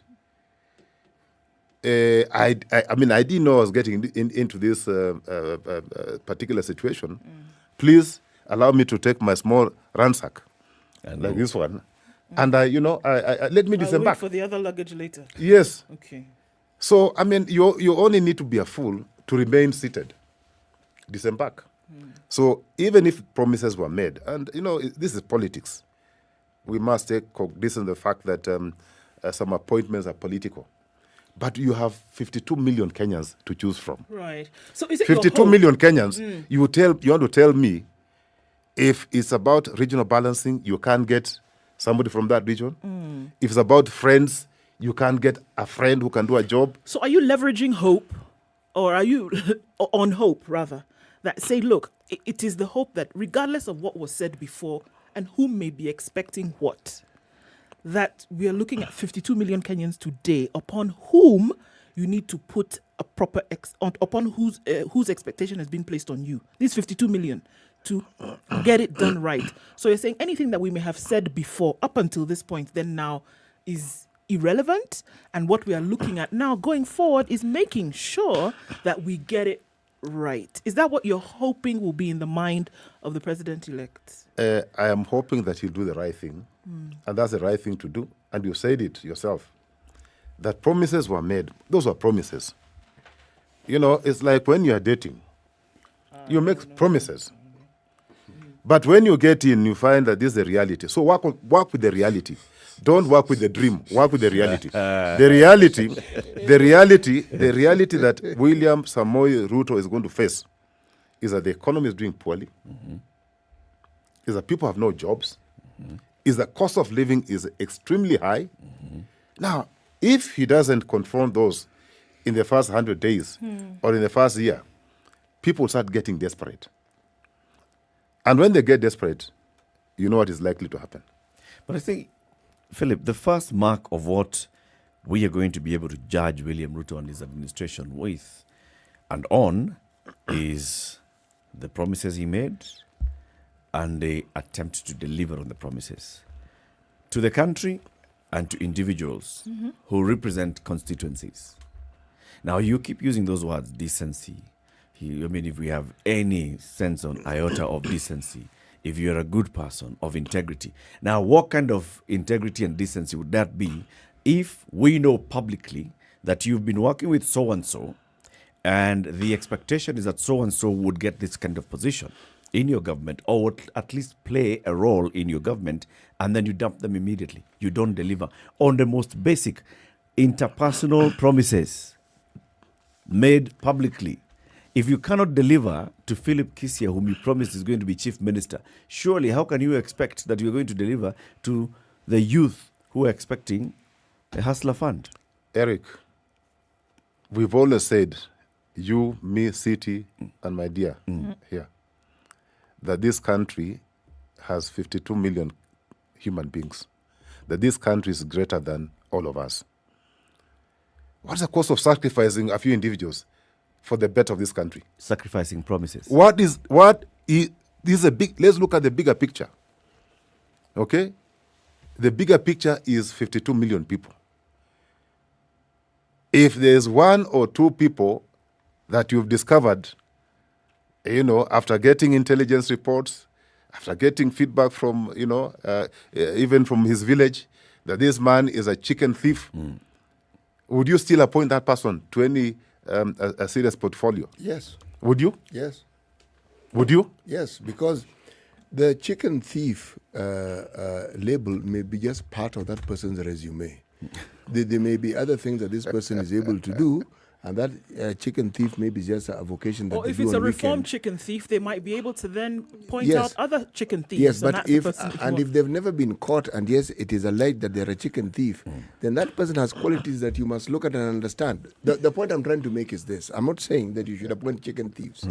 I am saying that when you're making decisions in a political arena, it's a little more complicated than that. The balancing act is not just this person has the academic qualifications, they have been in this job, they came from this job in the private sector. It goes a little beyond that, because you have a certain level of unity you need to, first of all, retain within the people who supported you. Let's start there. And then if you look at what you mentioned, it is a tradition that we seem to have developed in this country, reaching out beyond your immediate ranks to try and see if you can't work with other people who may not necessarily have supported you. There's always that.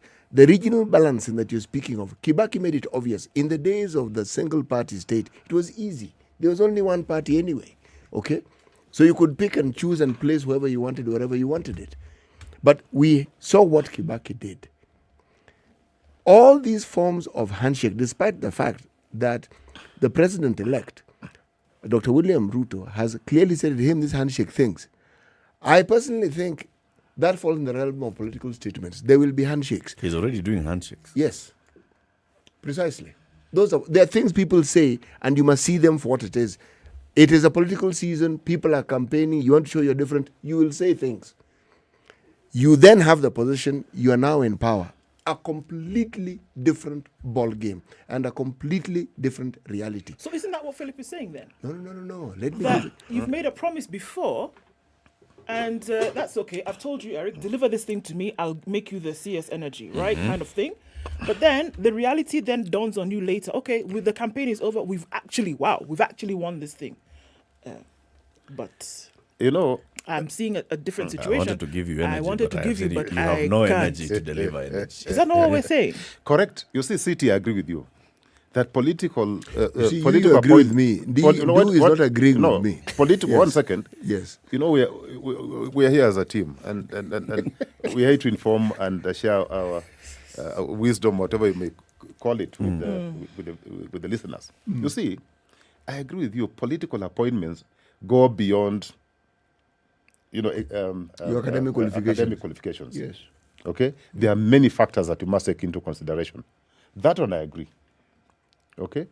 And I'm not disputing that. The point I'm making is, within the promises that you made, Are you telling me that there's no room for adjustment? There's always room for There's room for adjustment, Yes. as you have just said. Yes. Even to accommodate your opponents. Yes. And say, I know when I was campaigning, I campaigned on the platform of Kenya Kwanza. All right? But to glue this country together, because the country is divided into half, 50-50. To glue it together. It's divided into three. But go on. Okay. Yes. For this purpose, I think it's 2. Yes. Because we are into 3, then we'll Because talk about... there are those who voted for either side, then there are those who didn't vote. There are those who refused to vote. Yes, exactly. That's what I'm But saying, when you refuse to vote, those are the consequences. Yes. Okay? You decide you're not at the table. you chose not to participate. You chose not to make a decision. But the consequences... So start suffering. You must start suffering from now. That is your business. It cannot be your business. So I agree. Political appointments, like cabinet secretaries, even principal secretary, I can tell you. That's why I've seen some, announcements that please send in and there'll be interviews. But now when they get deeper, there are many things I look at. Of course, the requirements as per our constitution, things like, gender, things like regional balancing, and, people living with disabilities, and so on and so forth. Before you get to the other requirements, is he a thief? Because if you have been arraigned in court, you are in court, any decent chief executive who is serious, because you're already being prosecuted, will not give you a job until you are cleared by the court system. Then you can be considered. But if I see, and that's my own opinion, if I see some serious appointments being given to characters who are already facing, charges in court, you'll not be inspiring me. You'll be telling me it is now business as usual. The problem is here that the vice chairman of the interviewing panel has cases in court. Now let's start from that point. So what are you going to say? I can't give you a job because you have a case in court. You see, no, I'll tell you, but Philip. No, listen. In this country, surely, no. Are we not innocent until proven guilty? No. The fact that I have a case in court just means I have a case in court. That is okay. And that's why I started by saying, Philip, that if you remember what the president-elect has been saying, he is saying that what we have seen in the last 5 years is political persecution in the name of fighting corruption. That very many of the people that you see behind me here have cases in court, not because there are cases in court that ought to be there, but because of political fights. And going forward, my administration is not going to do those kind of things. My administration is going to presume everybody innocent. My administration is not going to just be hounding people to court or left, right, and center to prove a political point. My administration is going to do things differently, which tells you that consideration for what you have a case in court is not a strong one to feature in the interview. Eric, I like what the incoming president has said. Okay? That he will not treat people unfairly. Is that what he said? Yeah. That if you've been persecuted because of your political alignment, that's something to review. If there's anybody who has been just taken to court, that CT was here, and because he aligned himself with Group A, okay, then of course use all the institutions you have and make sure that that guy is arraigned in court. But I thought that institutions in this country work. That by the time you are arraigned in court, and I've seen this, and I must say that DPP has done a very good job, Haji. I know for a fact, City, that DPP is the only one who has prosecutorial powers. He's the only person who can say, you know what, I am now convinced that I should take you to court. There are so many files that DPP has returned to DCI, returned to ESCC and say there are gaps. And until you fill these gaps, I'm not taking action. So if you tell me there are other institutions that have been used, like KRA, okay, that KRA does not in the court. They come, they say, okay, done ABCD, and they shut you down using the acts. the same act that has been passed by Parliament. Because KRA, I can tell, is not acting out of the powers that they have. So if there's any mistake, then you start with the people who formulated that act. But I can tell you for free, by the time you see somebody heading to court, at least under Haji, by the time you see somebody heading to court, 95% iko maneno. So the only case, the only time that case will collapse again, because we're in Kenya and we're all Kenyans, the only time that case will collapse is when the person prosecuting does a poor job. The person prosecuting does not even attend courts. Okay, the person prosecuting, does not, does not line up witnesses. Yes, so proper evidence. You frustrate the case. Of course, now the judge, and we blame the judicial system. The judges, the honorable judges and magistrates go by evidence. Are you there? Okay, this is it. Now, can we cross-examine you? And you're not there. You frustrate the court. Once you frustrate the court, the matter will, I can tell you, collapse. You cannot blame anybody. You can only blame now that system that has been used, misused to defeat justice. Let's take a break. It's 24 minutes to 10. Philip Kisia is a governance and leadership expert. He is a former town clerk of Nairobi City County. What did you keep telling me? You are the first something or the last? No, Eric. You are the last. The first. I know it's painful, Eric. It's painful. No, it's not painful. It's painful, Eric. But I am the last town clerk of the city of Nairobi and the first and last chief executive officer. Last town clerk, first and last chief executive officer of Nairobi. Yes. When you were there, I was the boss of Nairobi. Yes. Right? The Concours d'Elegance was also taking place, right? Did you ever attend? I was so busy. I was so busy to attend things of that nature. This time, now that you are free, come the 25th, we want you to go to Nairobi Racecourse and see the vintage cars, vintage motorbikes. It's a lifestyle event. It's going to be taking place on which date again? On Sunday, the 25th of September. 25th of September? Yes. Okay. Am I your guest? Yes. Good. That's why we are the ones we're inviting. Good. Yeah. City has an old vehicle. It's a 1940 something. Classic. Yeah. It's a classic car. Are you trying to equate my vehicle with my actual age? I was not born in 1940 anything. Just for information. I am not saying, City, that you are vintage. Of course I am just saying that you own a vintage car. I mean, that's a and my vehicle is not vintage. It's just old. 25th of September at the Nairobi Racecourse. This is where the concours. The S is silent. Please. It's the concours will be taking place. The elegance.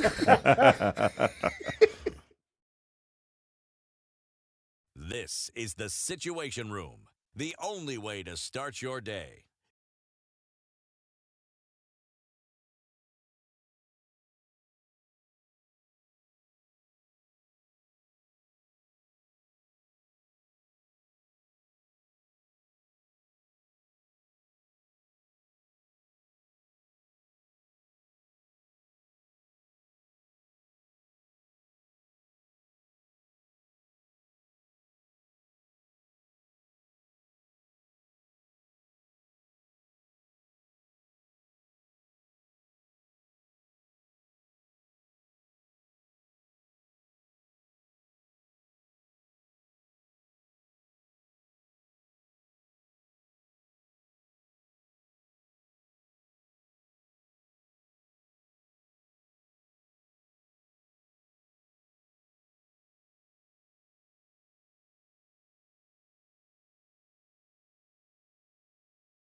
Still a bit of a drizzle in Nairobi at 15, highs of 22 and lows of 14. It's 18 and sunny in Nakuru, highs of 23.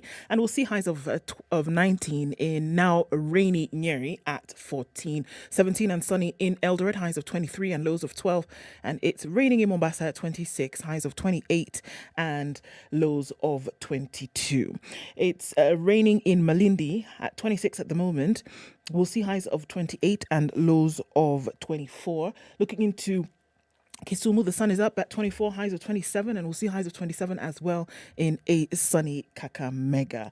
All right, looking into Kampala, it's mostly cloudy at 22, highs of 28, and lows of 18, while in Dar es Salaam it's raining at 25. It'll go to highs of 29 and lows of 21. Joburg is sunny at 12, highs of 22 and lows of 8. It's partly sunny at 24 in Lagos. It'll go to highs of 30 and lows of 23. Looking out into Kinshasa, it's cloudy at 23, highs of 33. We'll see highs of 32 in a sunny Beijing and 18 and mostly cloudy. Thunderstorms expected in Paris, highs of 24, and we'll see highs of 22 in a cloudy London. Looking into New York, still Tuesday night, coming into Wednesday, it'll be cloudy, 20, highs of 22 and lows of 18.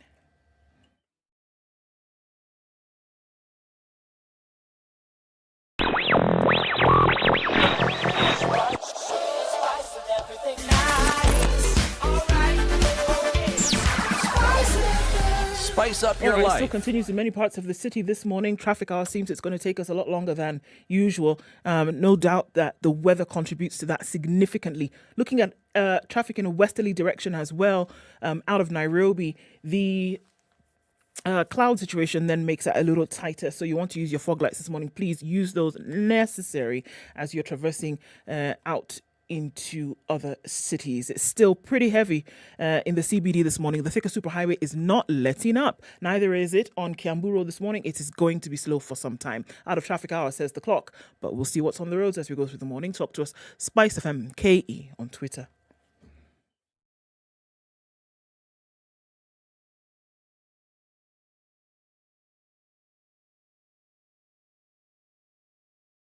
Mature, intelligent talk every morning. Spice up yourself.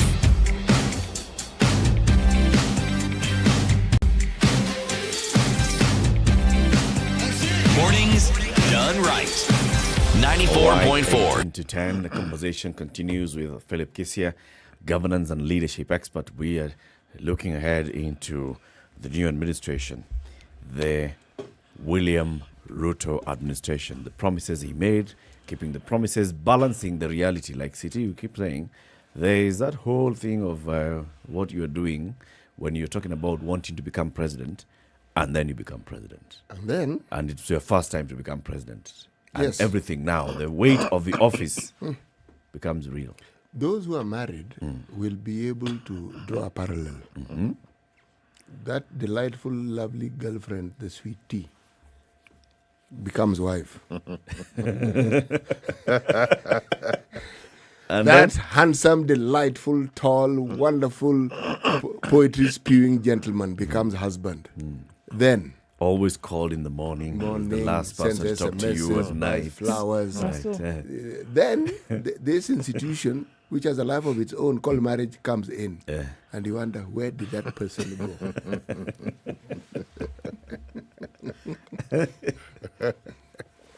So you're seeing the same thing with the presidency. And it's even trickier because I was alive and well when President Daniel Arap Moi left the office, and I saw people throwing mud at him.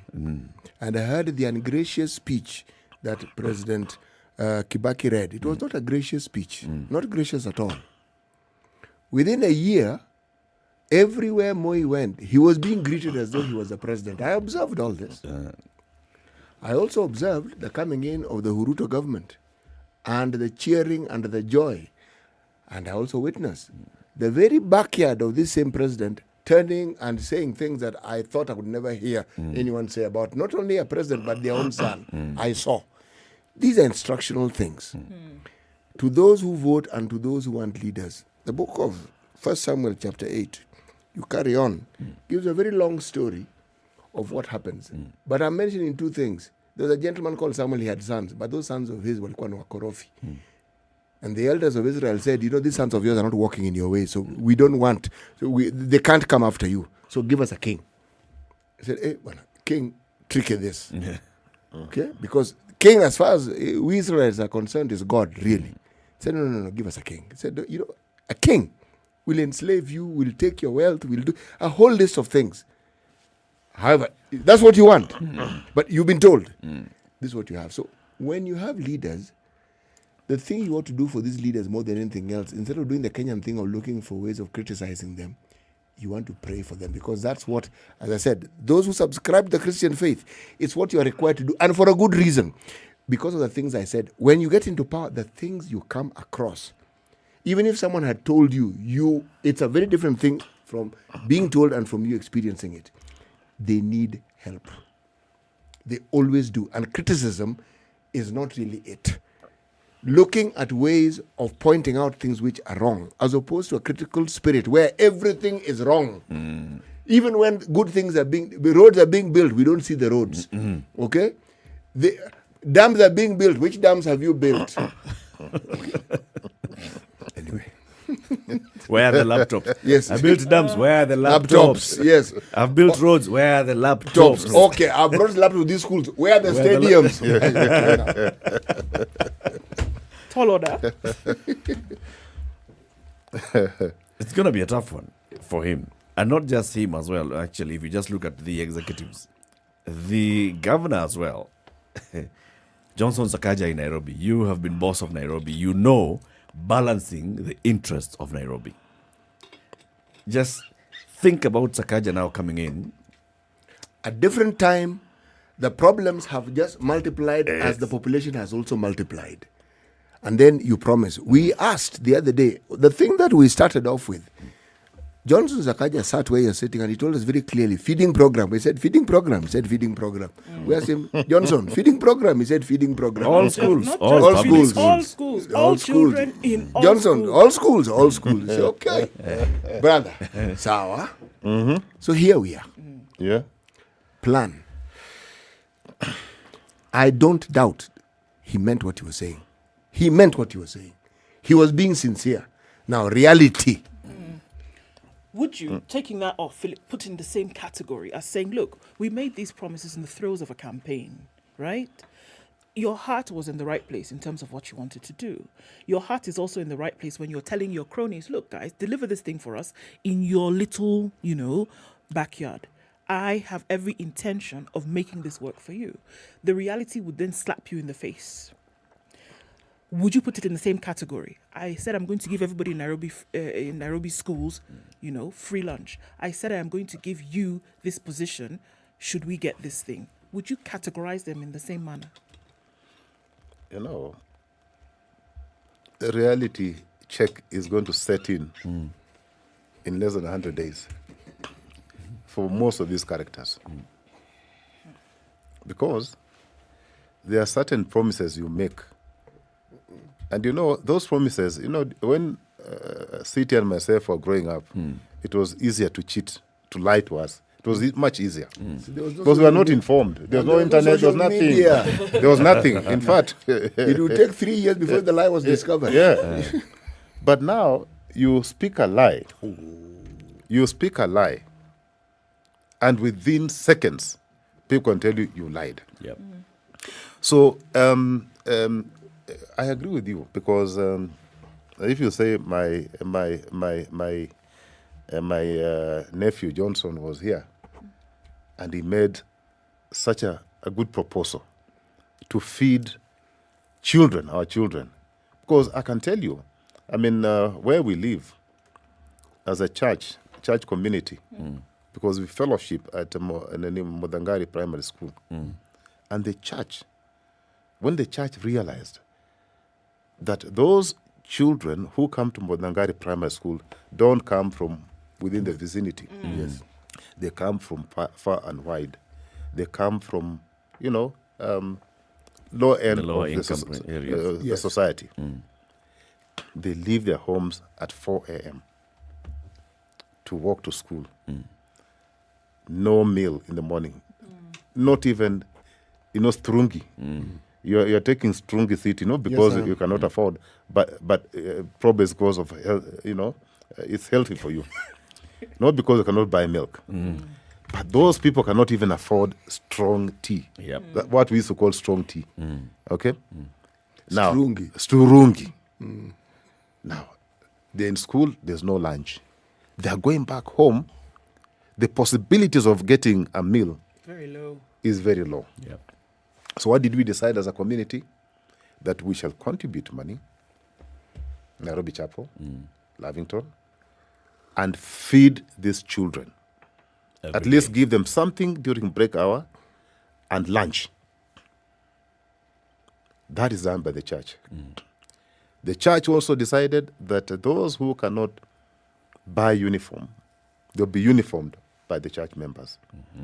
They also have come up with scholarship programs that those children from those communities who cannot afford fees, whatever fees there is to be paid from primary up to secondary school, up to university, is paid by church members. So, and I can tell you, it is not a small task. It's not something that you can just, ignore. Now, for Johnson, my nephew, to have made that promise, he should have consulted some of us. Because when you get in, he'll discover. And I'm sure he must have, because he's a fairly intelligent fellow. He must have asked people, yes, how much do you collect? What are the chances that we can double revenue in the first 2, 3, 4 years? How much are we likely to get from the national government? And what are our needs? Then you know what is left. Because I can tell you, the first thing that he'll be confronted with is the debt level at City Hall. When I left them down at 11 billion from 14. Now I'm told it's about 70 billion and above. Okay? And more than half, actually about 60-70% of that is statutory deductions. Not paid, not remitted. From the time Evans took over, not remitted. And they acquire... They're deducted, not remitted. So it is interest and penalties. Okay. So that will be the first thing that he must deal with. And I can tell you, those statutory bodies, they have a law that protects them. They'll just put garnish orders on your accounts. So you cannot access money. So first of all, you negotiate with them. Now they decide how much money they're taking from you. And then what you are left with, you have salaries to pay.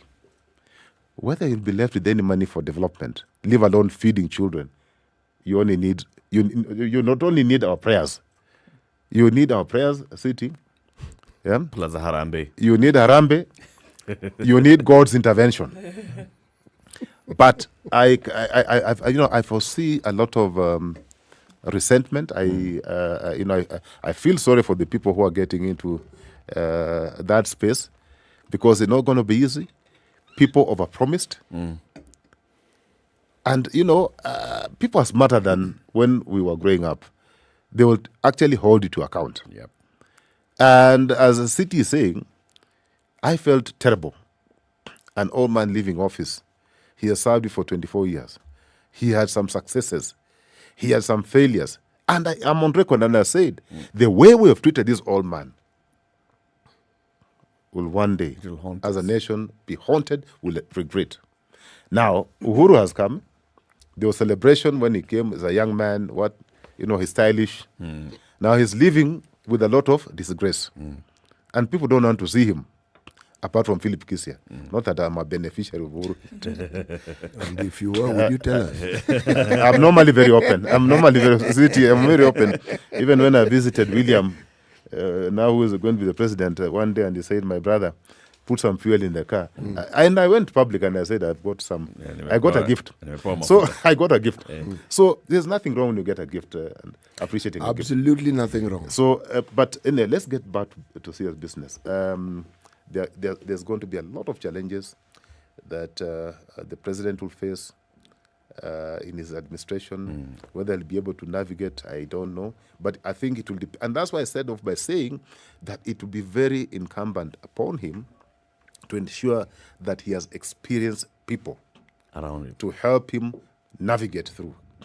And then he needs to have good advisors, not sycophants.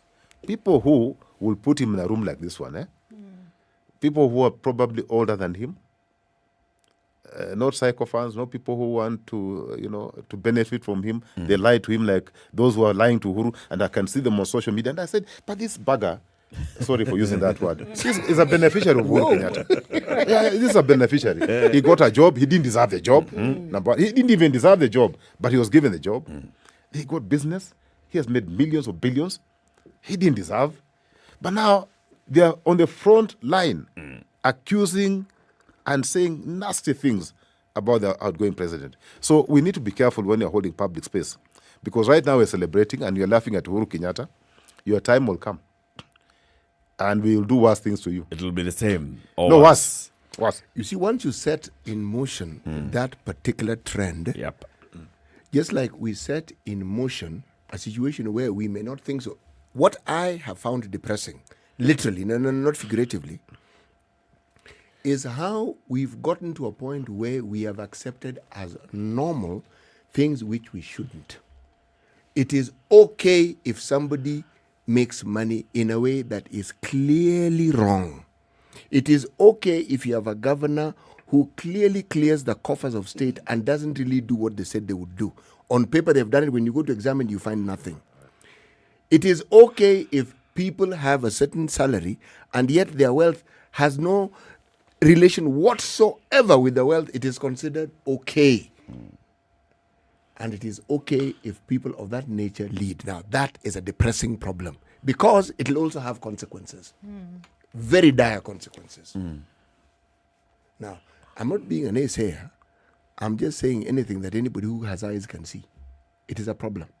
Now, the president has a task of putting some of these things to an end and saying, folks, look. Enough is enough. Yeah, this is what we have. But look, we have a country to run and we have situations. We know why we are here and how we got here. We need to turn this tide, and this is what we are going to do. 100%, I agree with you. And he must start from day one. When I said he has to make hard decisions, he must start now. But if he makes hard decisions at the tail end of his first term, he will not be re-elected. But if he makes them now, people start getting used to saying, you know what, we must this is now the new way of doing business. You know, it is going to be painful, but in the long last, we'll all enjoy the fruits of our labor. But if he says, okay, let me accommodate, everybody, let me be good, like Uhuru did, let me be good, and then he tried to work in his second term, and then people felt a lot of pain. Because people felt pain, there's no money in people's pockets.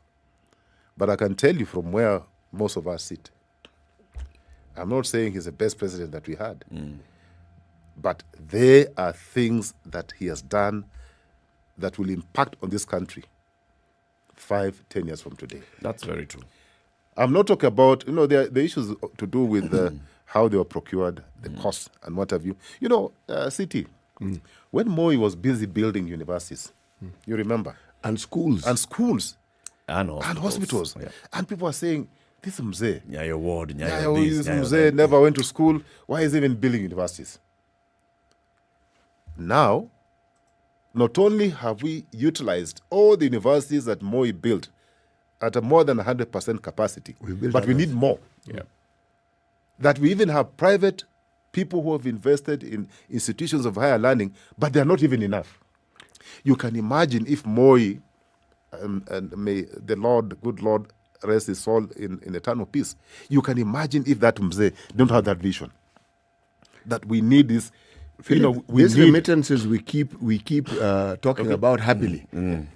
That is a Moi child. It is Moi's. It's how come we ended up there. Yes. We've got to conclude the show today. In coming days, of course, we'll be reviewing the Uhuru Kenyatta years, the Uhuru Kenyatta presidency. As he says goodbye to the country on Tuesday morning, this will spend a couple of days and we'll invite you again. Yeah, one of these days. Let's now come and just focus on Uhuru. The Uhuru, the man that you know, your friend, and then the president. Yep. Thank you very much for joining us. This is Kenya's biggest conversation, The Situation Room. Thank you for tuning in today. Remember, if you go to Showmax and look for County 49, you'll have some very good entertainment. Episode 3 is coming up shortly, I think today or tomorrow. Yes, tomorrow. Have a lovely day, 10 a.m.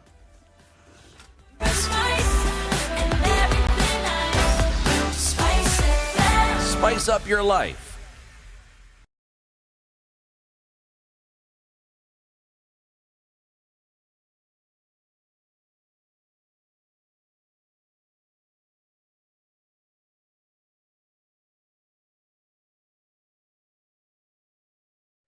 Good morning. This is Newswire. I am Stephanie Wangari.